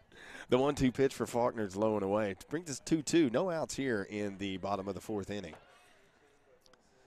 And Faulkner, fly ball to left field, right at the Bronco left fielder. And he makes the catch. I will say that the outfielders know how to keep it exciting for the Broncos of Bethany. Every play has been exciting out there in the outfield, and not so much in a positive fashion for the Broncos. Coming to the plate, sophomore first baseman Bowen Bridges. Bowen reached on an error by the shortstop his first time up, flew out to right field, so he likewise is looking for a hit. Get a couple of guys on here in the 8 and 9 spot, and boy, the top of the order has just been dynamic today. And like we said, Bowen's been swinging a hot bat with some clutch hits in the last couple of weeks. So see if he can get us started here in the bottom of the fourth inning with one out. It's fun to watch the progress of kids when they come in this program as a freshman and the progress they make, and they oftentimes make a big jump. And I think Bowen's maybe a year early. Made a really nice jump from his freshman year to this year as a sophomore. So yet another sophomore as this team is led by sophomores and freshmen in terms of their young players. 1-1 pitch called a strike to Bridges, or the 1-0 pitch called a strike. 1-2 right now. one out here. Have a pinch hitter on deck, Caleb Kalsich.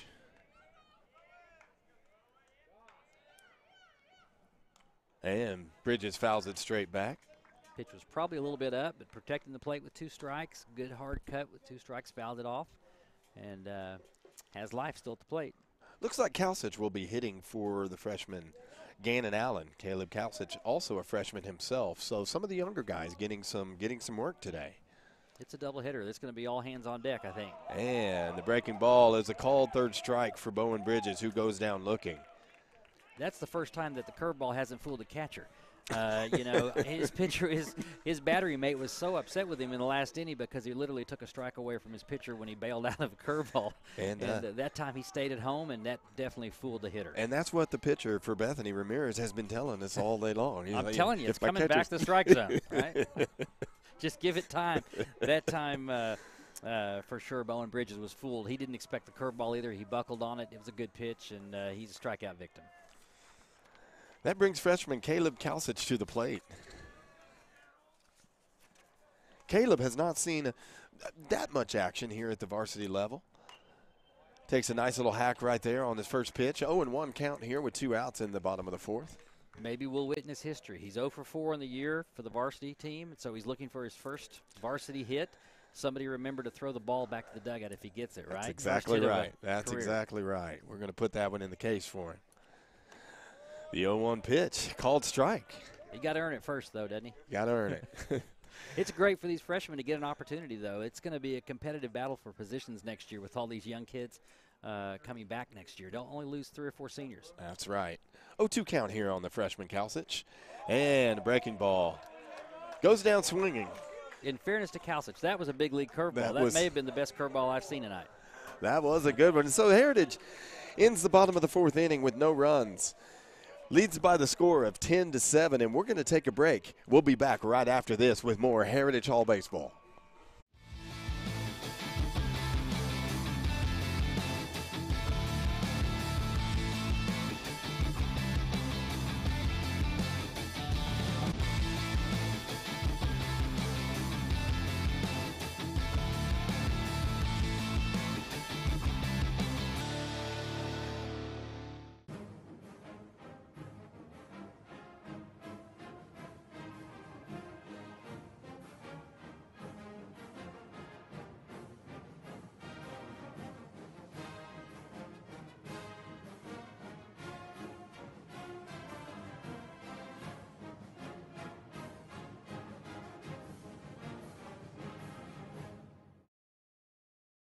And we're back. Here we are. Stadium 11 on the campus of Heritage Hall. We've had a great ball game tonight, an exciting one. We've got a 10-7 ball game moving into the top of the 5th. Heritage Hall has battled back at a couple of different junctures in this game, scoring 5 runs in the bottom of the 1st, 2 runs in the bottom of the 2nd, 3 runs in the bottom of the 3rd to take the 10-7 lead. So, Kieran, Heritage has been resilient. When they got down, we answered with the bats and we're able to climb back on top in this game. And we needed somebody to stabilize things on the mound, and Caden Wells has done that. It looks to me like Heritage Hall was going to score a lot of runs, never felt like they were really going to be out of the game, even down 3 or 4 runs. And they bounced back, like you said, taking the lead now 10-7. Caden Wells working on 2 scoreless innings. We'll see if he can put 3 together, because I think that's what the Heritage Hall team needed, a little stabilization there, and they can keep hitting with the sticks. So, the Broncos lead off the top of the 5th inning with center fielder Gray Adams, number 48. Adams had a single in the 1st inning, reached on a fielder's choice. He's been on twice. This is the part of the lineup right here, 6, 7, 8 hole, throw strikes, let him hit it. The defense has played well on Heritage Hall's side of the ball. Outside of 1 error by the second baseman, the defense has been pretty stout. Let's see if the young Wells can throw another shutout here in the top of the 5th inning. Ball hit foul down the right field line.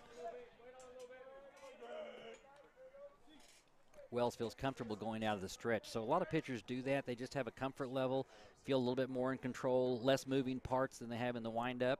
So he starts out in a stretch position even with nobody on base. 0-1 pitch coming up to the center fielder Adams. And a ball hit to left center field. Jake LaForce looks like he has a beat on it, and he does.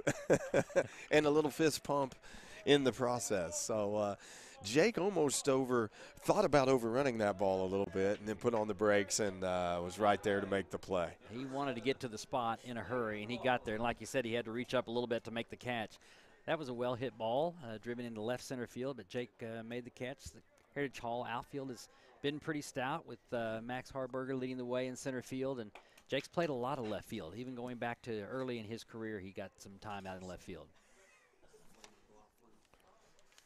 Pinch hitter here for Bethany. Looks like that's number 7, Blaine McLaughlin, senior.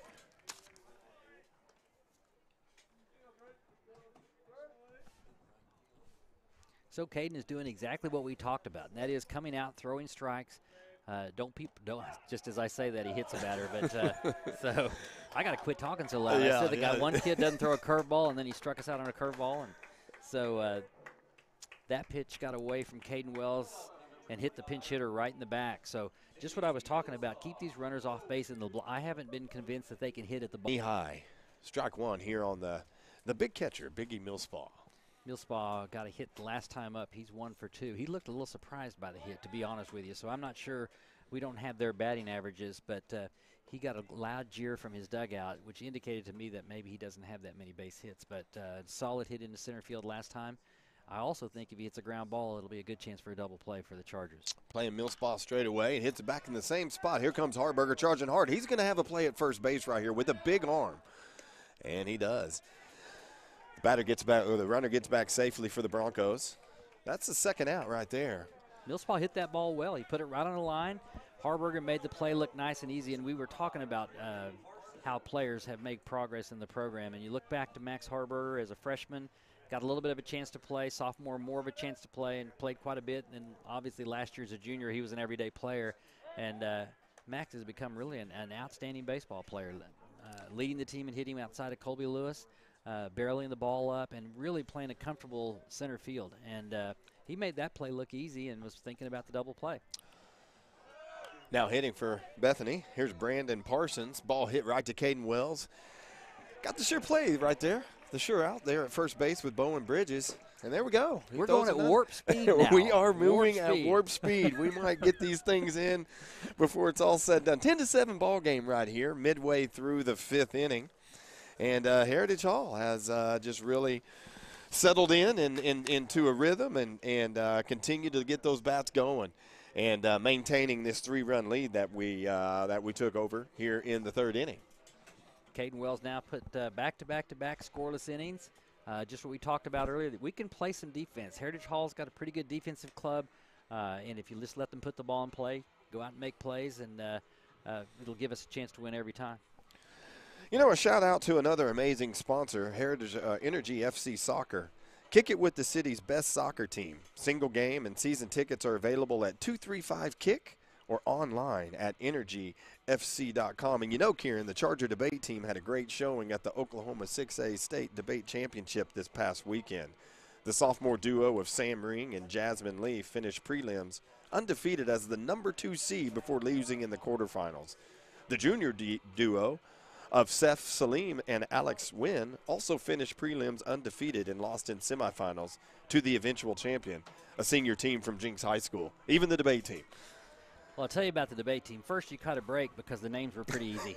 But secondly, Heritage Hall School opened in 1969, and the debate team, even in the 70s, was very strong. I happen to know a few of the debate team players that were there in the 70s that went on to be extremely good politicians and lawyers. It's one of the strongest programs Heritage Hall has had here for the longest time. Athletics has also been outstanding, but I'll tell you, athletics was behind the debate team for a while. Not anymore. They're all good here now, right? So as we talked about, their theater group, their orchestra group, their vocal groups, it's hard to find a program here at Heritage Hall in any area that doesn't excel. And it has a lot to do with the personnel that are in the leadership positions here at Heritage Hall, a lot to do with the parents that raise their kids to work hard and achieve success, and they do it at all levels. Leading off the bottom half of the 5th inning, second baseman Nick Keith. Nick struck out his first time, got on the fielder's choice the second time, so he is looking for his first hit as well on the evening. First pitch by Ramirez. Fouled off straight back by Keith. Count of 0-1. I think these guys realize they got a doubleheader to play. So now we're throwing strikes, we're swinging the bat, we're playing some real baseball. Stopped all the walks maybe. Pitch by Ramirez. Fouled off once again. This has a chance of staying in play as the first baseman converges and drops it right off the heel of his glove. We had the catcher, the Bronco pitcher, and the Bronco first baseman all converging on the foul ball. The first baseman, the big Tolley, decided to call it in right off the heel of his glove. Peyton Tolley. He's about 6'5", so he had the first shot at it, but I think maybe they should have backed him up below because it went right off of his glove, and that's the third ball that Bethany has dropped. That's been literally a can of corn, and I know the pitcher's not happy, and my guess is the next foul ball over here, he'll take it himself. There you go. Nick Keith, count of 0-2. He's got a new life here. There you go. Bottom of the fifth inning.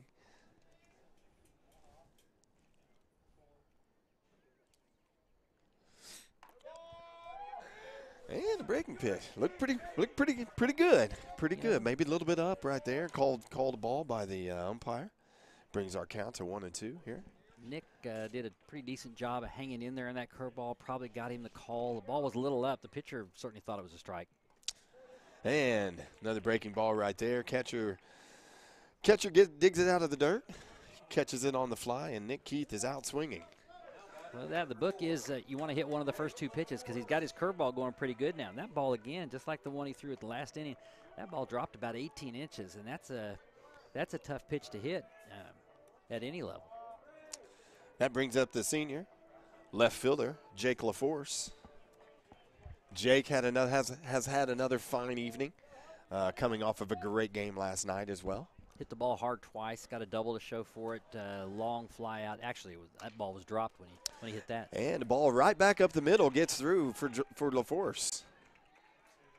Takes the first pitch, aggressive hack, hits it right back up the middle, and we've got LaForce on with one out here in the bottom of the fifth inning. I was mentioning his long fly ball the last time was dropped by the center fielder, but he hit the ball well. Now he has a double and a single, as well as reaching on an error and a walk. So he's been on base all 4 times, just like you want your leadoff hitter to do. Another guy that's been on fire tonight steps into the plate right now, center fielder Max Hardberger. And lays down the bunt, just foul. Oh, hits off the apron there. Came back into fair territory. That would make sense if he was hitting for the cycle and he already had the home run. You know, Max is already 3 for 4. We're in the bottom of the 5th. He's coming up for his, let's see, no, he's, yeah, is that right? 3 for 4? I think that's right. Yes. 3 for 4 coming up, actually he's 3 for 3. My fault. He has a single and a double and a triple, which we're not sure if it was a single or a triple because the right fielder kind of misplayed that ball, but he's 3 for 3.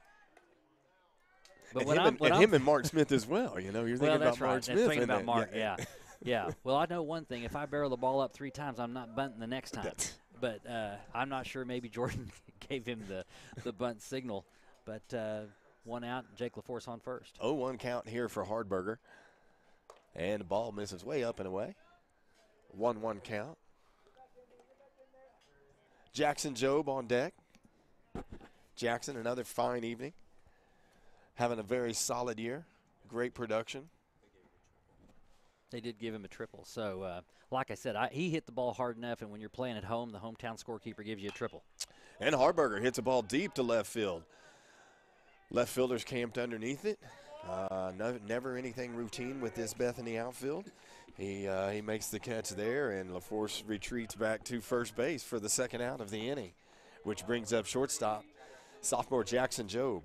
I thought Max got a little bit more of that ball. You know, the ball, the wind has got a little bit of help behind him, but I thought that ball was a little deeper, and Bethany plays their outfielders shallow, which gives them a lot of time to run back to the wall if they happen to miss it. But that left fielder that time made a nice play, got under the ball, that's Reese Ferris, and made a nice catch. That wasn't an easy play.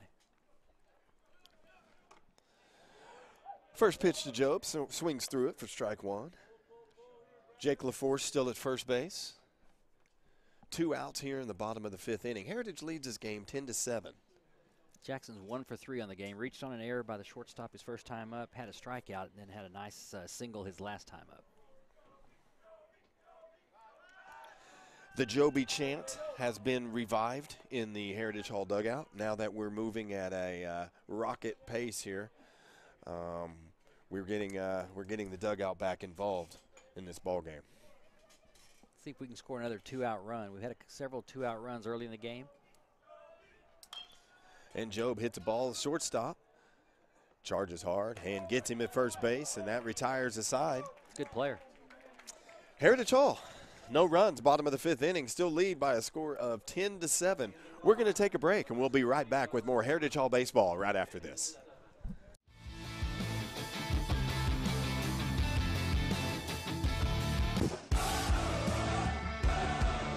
Since 2014, our fans have been the backbone of the club.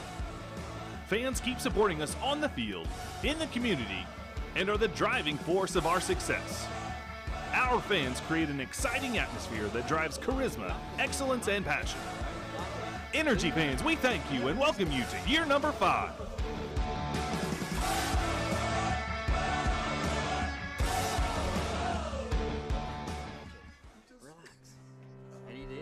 We're changing healthcare and our name. Now we are SSM Health St. Anthony. But who we are on the inside is still the same. A community of saints in action who have always been a part of SSM Health, making healthcare more accessible when and where you need it. SSM Health St. Anthony. We are saints in action. And welcome back to Heritage Hall Baseball. Heritage maintaining a 10-7 lead at this point. And guys, Summer at the Hall registration is now open. So don't miss your chance to enroll at heritagehall.com/summer. One that soccer faithful will be particularly interested in is the Challenger Sports British Soccer Camps from June 17th through the 21st. In addition to plenty more athletic camps, you'll find courses for upper school credit and a variety of engaging in educational enrichment classes, perfect for Chargers of all ages. Visit heritagehall.com/summer for more information or to sign up. Well, Kieran, we've had a tale of 2 different games, seems like, here in this contest. The first 3 innings and then the last couple. We have just really changed the pace and the complexion of this game overall. Well, I think you can credit Caden Wells on the one hand, Diego Ramirez on the other hand. The 2 pitchers on the bump currently for both teams have thrown strikes, had a few strikeouts, let their defense make some plays. So, yeah, it's a 10-7 game, and the game's still in doubt. Leading off the top of the 6th for Bethany, the shortstop, Ben Lawson.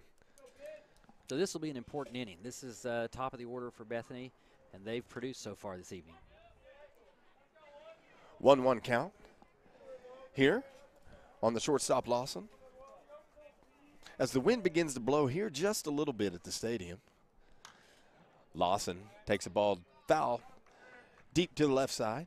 He's got a quick bat and has quite a bit of pop. You know, hit the home run back in the 2nd inning. He's 1 for 2 on the game, walked in the 1st inning.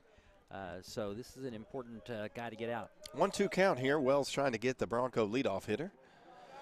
Misses down and away in the dirt. Got a count of 2-2 or 2-2.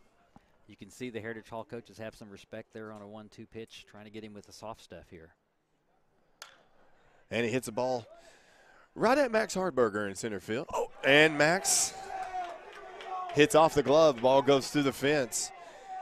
Ben Lawson legging it out at third base. The relay comes in, and that's really ill-advised right there.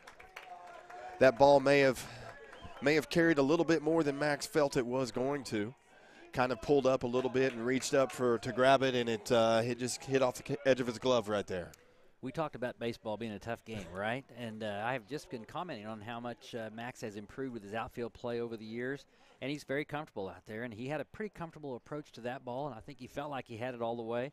The ball came in maybe a little hotter than he thought, and it was a little over his head, but went right off his glove, and Lawson showed a lot of speed.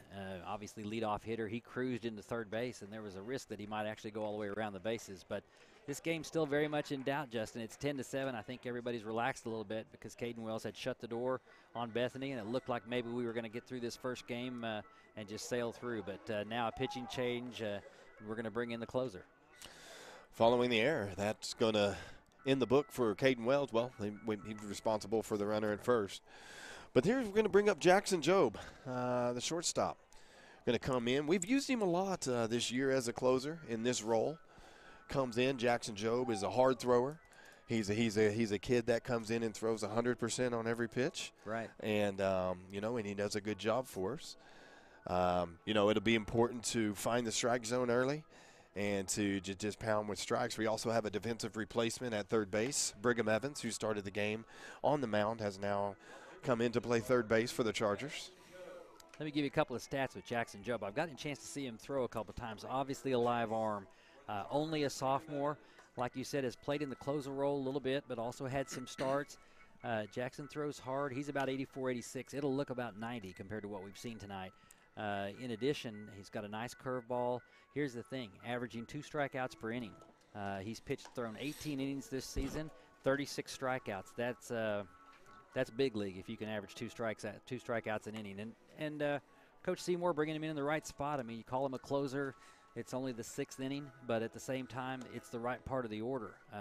Bethany trailing by 3, runner on third, nobody out. You've got 2, 3, and 4 coming up, and they've proven they can hit. I think it's a great move by Jordan to bring in Job, get this inning shut down. Then you've got the right part of the order in the 7th, still hopefully nursing the lead. And Kieran, we've seen it time and time again tonight. We've seen it time and time again. This game is far from over. It's far from decided. We've had some swings in the score in this ball game, so I would agree. Bringing Jackson in right here and hopefully just shut this down right now. Well, we've seen it before. I saw Hera took a loss to Newcastle the other day, 12-11, and we know how good Hera is. That was only their 3rd loss of the season. So they pitched a down-staff guy, and all of a sudden Newcastle has 12 runs on him. So this is an important part of the game. That brings up the Broncos' second baseman, Hayden Stoops. First pitch by Job to Stoops, down low for ball 1. Stoops is 1 for 1. He got hit by a pitch in the first inning, had a nice double the next time up. Last time up, he got on a base on balls. Ben Lawson on third base, standing on third base, the Broncos shortstop. Job misses low. 2-0 count here to Stoops. Good pitch right there, right at the knees, fastball. Jackson has only walked 9 on the year. Against 36 strikeouts, you'll take that ratio of 4-1 all day. 2-1 count here, called strike, 2-2. Battle back from a 2-0 start and get behind in the count. Now we're all evened up to Hayden Stoops. We'll see if he can throw the curveball over here, and if he does, he'll freeze him. Came back with it, missed low and away. We got a full count right here. 10-7 ball game, top of the 6th, no outs here. Heritage Hall leading Bethany Broncos in this district matchup. And it's called, the ball was inside, and it looks like it got a piece of the jersey. Umpire hit by pitch right there for Hayden Stoops. Ball was up and in, just grazed the jersey. Jackson came back with a 3-2 fastball. You want to make these guys earn it. That's a walk. But like I said, he's been good this season. He does throw hard, but his walk to strikeout ratio is good. So I wouldn't expect that we have control problems here. First and third, though, nobody out, and the tying runs at the plate. Runners on the corner brings up the big first baseman for the Broncos, Peyton Tolley. Tolley's 1 for 2. He walked, had a single, and reached on an error by the might have been the second baseman. There's an error on us. First pitch, inside to Tolley. Count is 1-0. No outs here, top of the 6th inning. Closer Jackson Job, or shortstop Jackson Job, in to try to finish this game for the Heritage Hall team. Runner goes at second base. Mark Smith throws to the shortstop cutoff. Runners at second and third for the Broncos. Didn't fool anybody. That's one of the many plays that Heritage Hall will run. Mark Smith comes firing it up. Landry Kyle came across the diamond, cut the ball off short. We went all the way through with the fake tag at second base just to see if anybody was paying attention. But 2-0 is the count. Ball right there, called strike. I think Tolley knew it. I think that Jackson can throw the ball back by this guy. You know, he's a big guy, but his swing looks slow to me. I say that, and he'll probably hit one out of the park, but I would expect fastballs. There it is right there. Fouled off the right foot of Tolley. Right off of the shield there that he wears on his front foot. That brings us to a 2-2 count.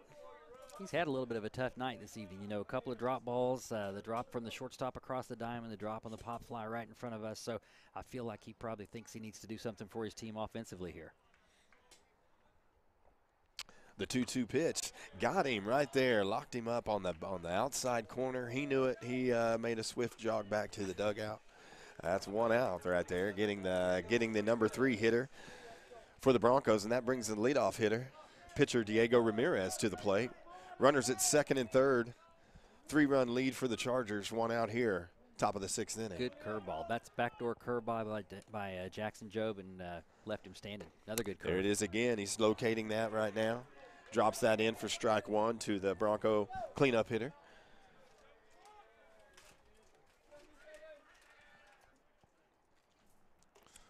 Fooled him again.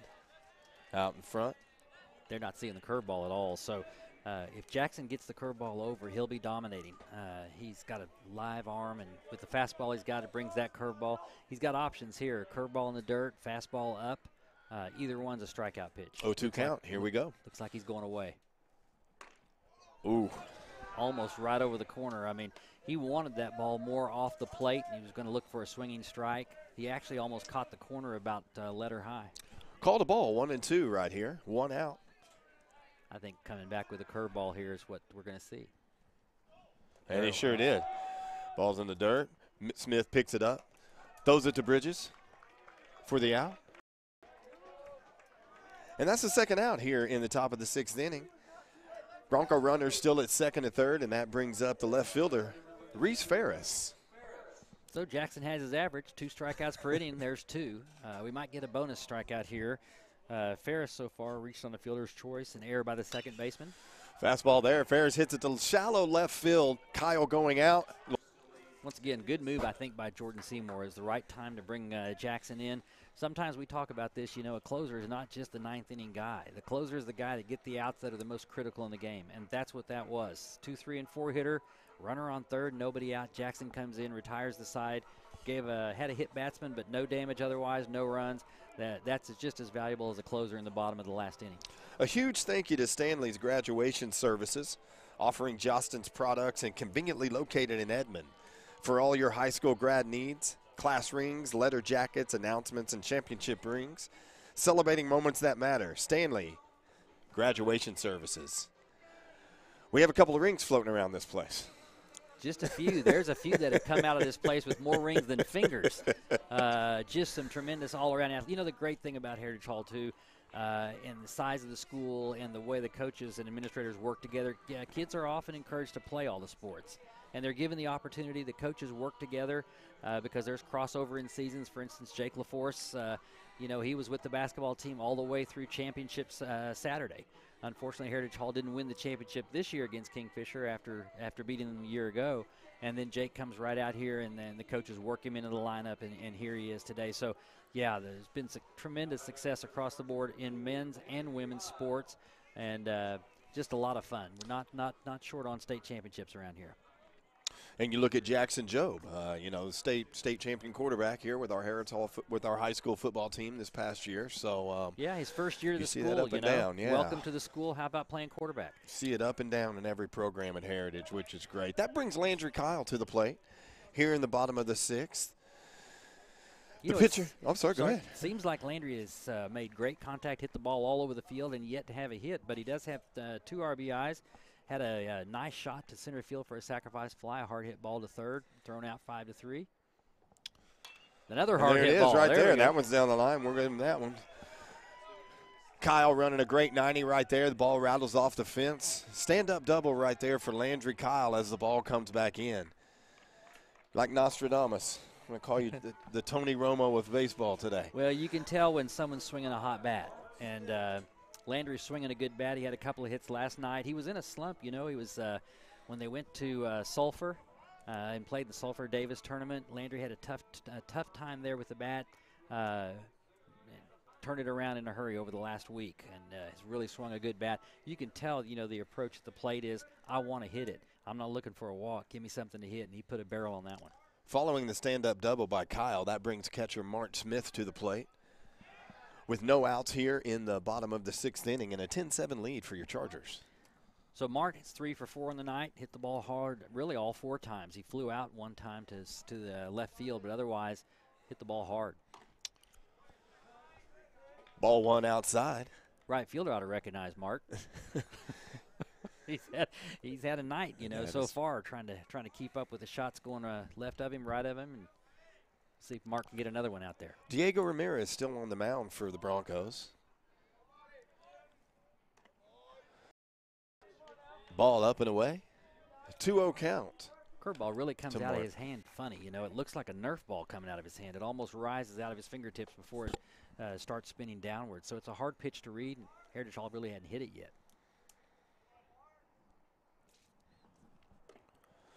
Low and away.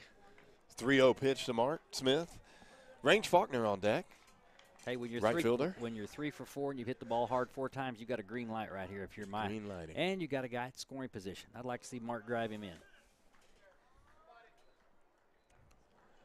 And that ball misses down. So Mark Smith draws the base on balls. There's no outs base on balls. That puts runners at first and second here for the Chargers in the bottom of the 6th inning. Leading by a score of 10-7. We're going to get another courtesy runner for Mark Smith, and that's going to be to the top of the 7th. A little too close for comfort. They can knock a couple of runs here with no outs in the bottom of the 6th inning. If you're a hitter, you love to see the infield in. It's 100 points on your batting average just about every time. Faulkner.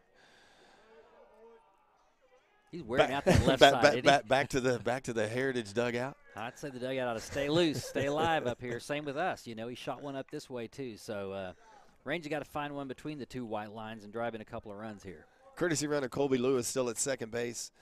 Landry Kyle at third base. No outs here. 1-2 count to Faulkner. Ball up and away. Brings us to 2-2. Infield still in for the Broncos.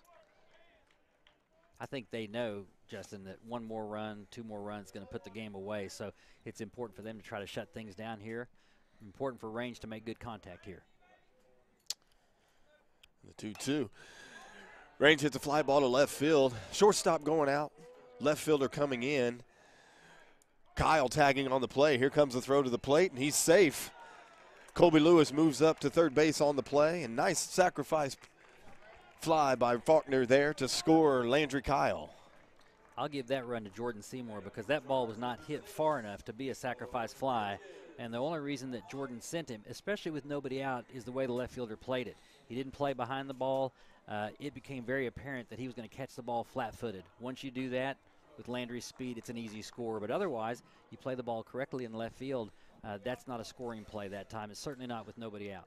Heritage takes the 11-7 lead. Colby Lewis at third base, and that brings up first baseman Bowen Bridges. Bowen takes the ball up and away. Catcher tries to pick Colby down there. Ball almost thrown into left field. Good stop there by the third baseman.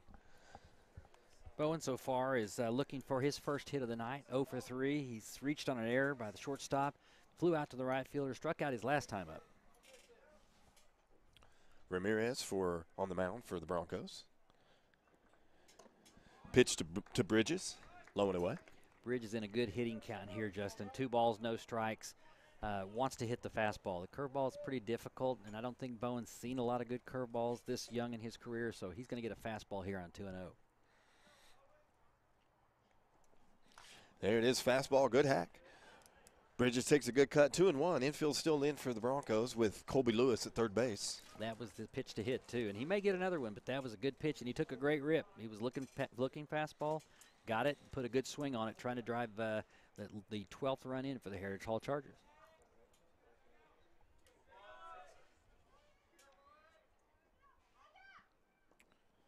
Two one count, right back up the middle. There you go.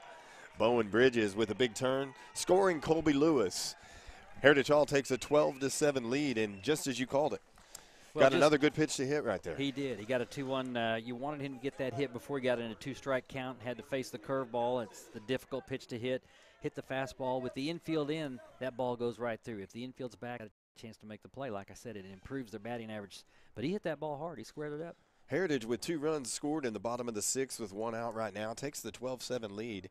Brings up freshman Caleb Kalsich Remember, we're looking for Caleb's first Still hit looking of for his that varsity career. We're going to have it today. We got a doubleheader, so he's got a good chance if he gets a chance to play in the second Get it game right too. here. How about right here?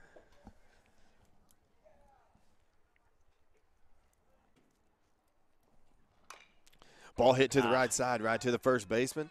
Goes to second with it, back to first, and can't make the play there at first base from the relay from the shortstop. Bowen Bridges is forced at second base. Good play. Still can't give him that first hit, but no, you know, we'll get there. I like his approach. That's you know, right. he went We'll up get there. looking to swing, and he hit a ball. The pitch was pretty good, low and outside pitch. He's kind of slammed it in the ground. First baseman made a nice play. Now the first baseman should have fielded the ball, stepped on first, and thrown it. You know, he's a tall drink of water. Like I said, one step back, step on the force play, chance to get the runner there on the tag play. Would have been a lot easier than making two long throws, and they were unable to execute the double play. So we have 2 outs here in the bottom of the 6th inning, 2 runs in. That brings up second baseman Nick Keith. They can't hear me down there, right? Because if they can, may have been a little too critical, right? So that's what you get for the home team broadcast. We're going to criticize you if you're not. 0-1's a count for Keith. Swings through that one, 0-2 count right there. Like I said, some of these younger kids have not seen a curveball. And by the way, the curveball's pretty good now. That ball has a lot of movement on it. A lot of times dropping, you know, kind of a 12-6 type drop. And some of our younger kids are having a hard time measuring it up on that. Ball gets away from the catcher. Kalsic moves up on the pass ball by Millspaw. We have a 1-2 count here to the young Nick Keith. 2 outs here in the bottom of the 6th. Nick is looking for his first hit of the night. Struck out a couple of times, got on the fielder's choice. And I would say the same thing. Now he's got 2 strikes, so he's in danger of getting that curveball again. Like to see a fastball and one he could hit. Kalsic with the lead at second. Ramirez looks in. Got the fastball. And Nick, he gets it. Goes down low to get it. Ball's fielded by the second baseman. No play right there. There's a base hit. Fine job, young Nick Keith. Well, I think the pitcher did him a little bit of a favor by throwing him the fastball because he hadn't shown the ability to throw the curve, but he took advantage of it. Hit the ball hard up the middle. Second baseman made a nice play, but had no chance to get the speedy Keith down at first. Runners on the corner for the Chargers, and that brings us our leadoff hitter, Jake LaForce, left fielder. One thing Jake's been consistent about is swinging at the first pitch every single time. So we'll see if Jake can go 5 for 5 on swinging the first. Now, I don't think he's made contact with the first pitch necessarily, at least not in fair grounds, but he's had a good night. LaForce comes in with 2 hits. He's 2 for 3 on the night, has a walk, reached on an error. Like I said, on 4 times out of 4 tries. And the first pitch, and there it is. Swung on.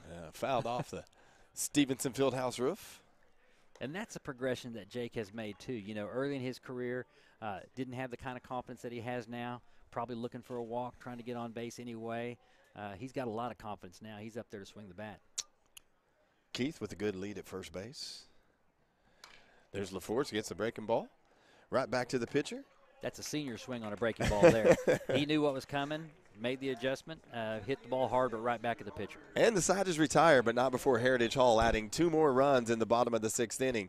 Ladies and gentlemen, we're coming up to the top of the 7th inning and a 5-run lead over the Bethany Broncos. We'll be right back after a message from our sponsors with more Heritage Hall Charger baseball. When you walk into Fuzzy's Taco Shop, you'll know you're in the right place.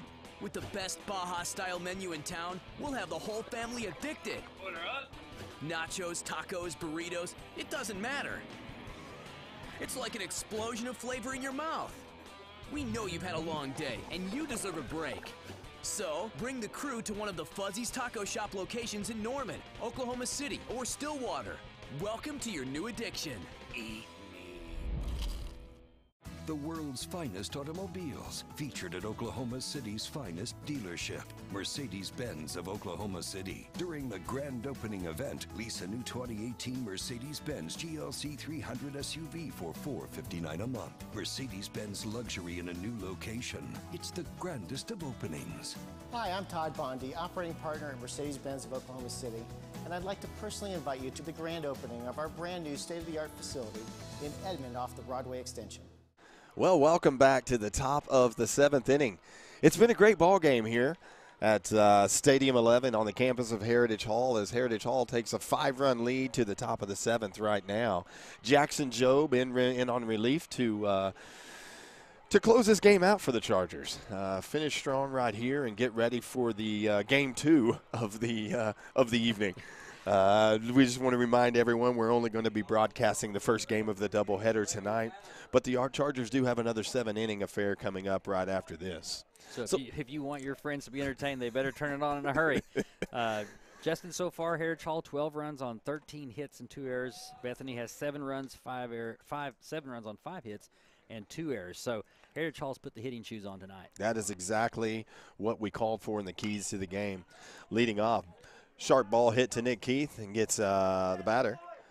Gray Adams, the center fielder, out at first base to lead off the top of the 7th inning. Very comfortable play over there at second base by the freshman, right? Freshman second baseman. Yes. Looked comfortable there, made a nice play, 4-3, and Jackson Jobe gets the first out on second pitch of the inning. That brings Blaine McLaughlin up to bat for Bethany. Jobe misses low in the dirt, hits the back screen. As we have a Bronco player in chase. Kind of interesting. You know, Bethany scored all their runs in the first 2 innings and have been blanked ever since. Another ball hit to the young Nick Keith. Cut down at first base for Bowen Bridges. Well, that's a quick 2 outs here, top of the 7th inning. And Nick's getting infield practice, right? I mean, he looks very comfortable over there. We mentioned earlier, it's rare that a freshman gets a starting position on an infield with a team of the caliber of Heritage Hall. Hasn't happened a whole lot over the last 6-7 years. But Nick looks very comfortable over there making the play and really solidifies this defense. It's always going to be strong on the left side, and it is again this year. Jackson doing a good job on the mound. And that brings up the Bronco catcher, Biggie Millspaw. Looks like to me Bethany knows that they're going to get hot dogs in between games because they come up swinging down 5 runs, and I, for one, appreciate that. They have come out swinging. 0-2 count right here, Millspaw. Jobe looks to be firmly in control at this point. 0-2 count, 2 outs. Curveball to end the game here is what I think. Yeah. And he comes right at him. Yeah. And he comes right at him. And ladies and gentlemen, that does it. Heritage Hall wins a shootout. Shootout early on that kind of settled into a pace of a game by the score of 12-7.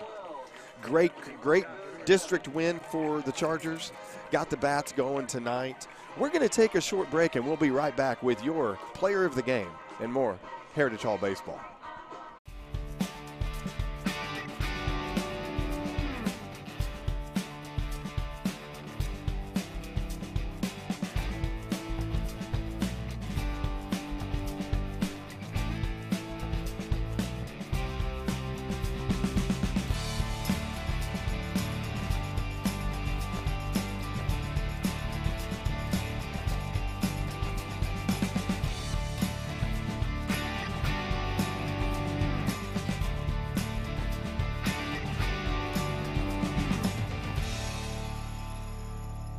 It's truck trading time at Joe Cooper Ford. That means you can trade the keys to your old truck for the keys to a new F-150, lower your monthly payment, and make no payment for 90 days. You can do that? Yes, you can. Joe outsells other Ford dealers by 2 to 1 because he always has the lowest prices. And in fact, Joe guarantees to beat any other Ford dealer's price by at least $500, or he'll give you $10,000 cash. And with 3 locations, Joe has 3 times the selection to choose from. Who loves you, Oklahoma? Come see us at Joe Cooper Ford.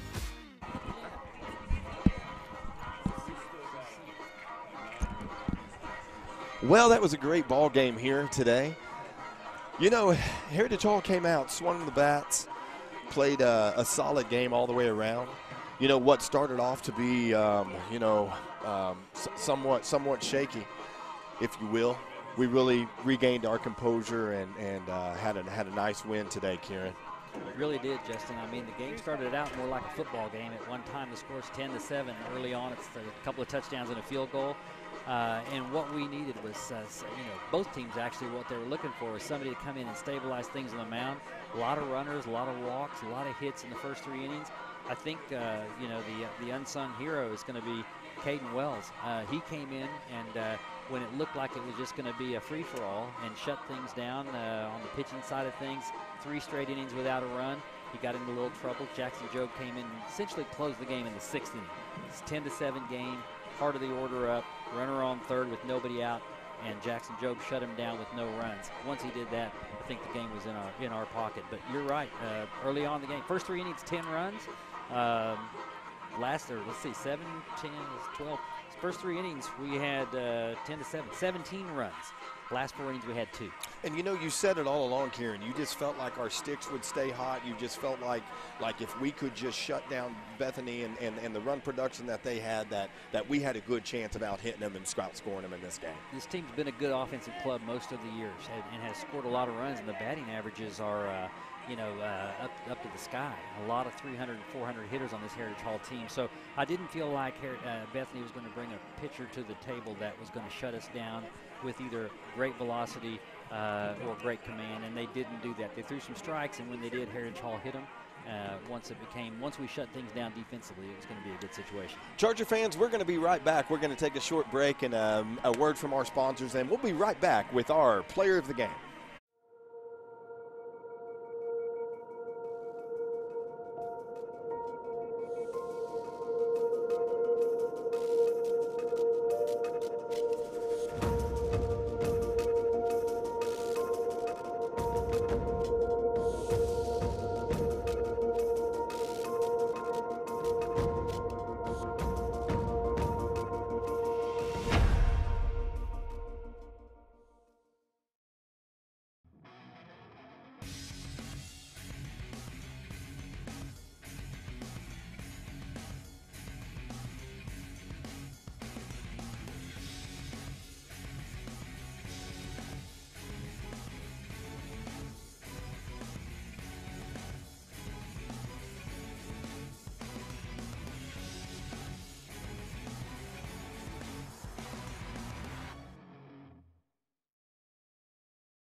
Back at Stadium 11 on the campus of Heritage Hall, the Heritage Hall Chargers pull off a big win, 12-7 in a game that started out more like a football game, but things got settled down on the mound, and ultimately Heritage Hall came out on top 12-7. Our player of the game is senior Mark Smith, senior catcher for Heritage Hall. Mark, you had a great game today. How'd you feel out there? Felt good all day. Got to sleep in, no school today. That was nice, and been getting in the cage a lot lately, and just all came together tonight. It was nice. Looked like he had a lot of confidence, barreling the ball up really good, and got a lot of pitches to hit, and you took advantage of it. Yep, we were all on them. Top to bottom, we were all on their pitching tonight, and we hope to continue that into Game 2 and get another big district win against a rival. Right, 13 hits.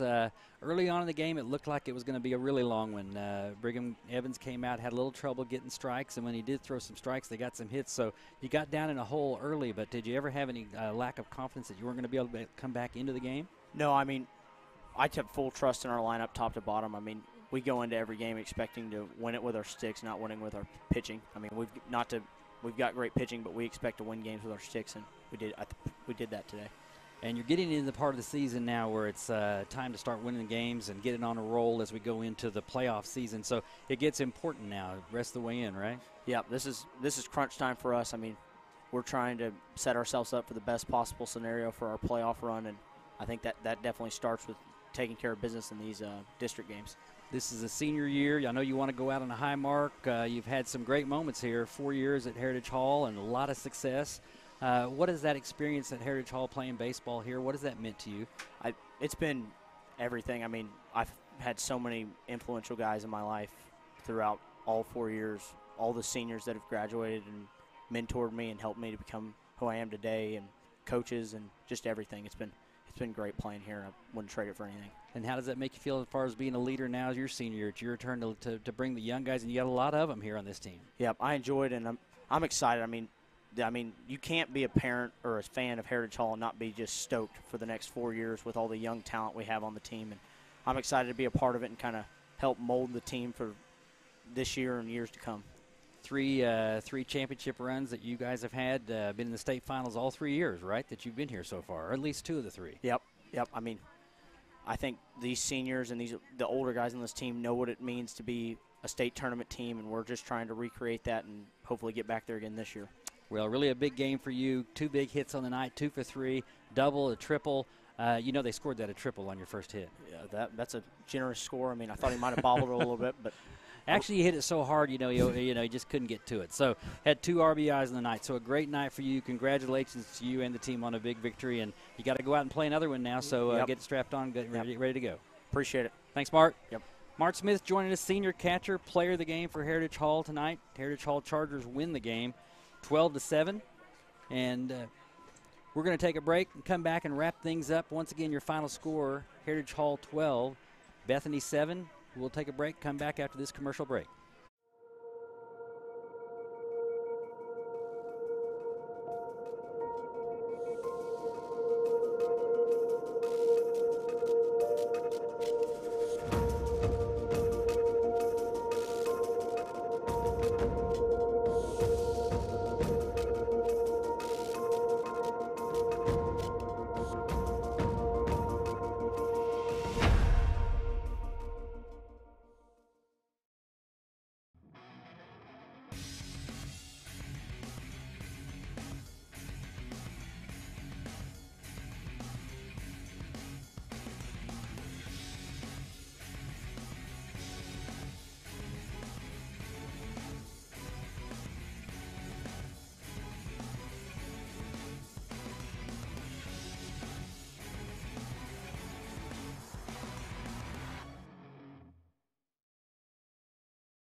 Well, welcome back to Heritage Hall. Well, partner, that was a fun one.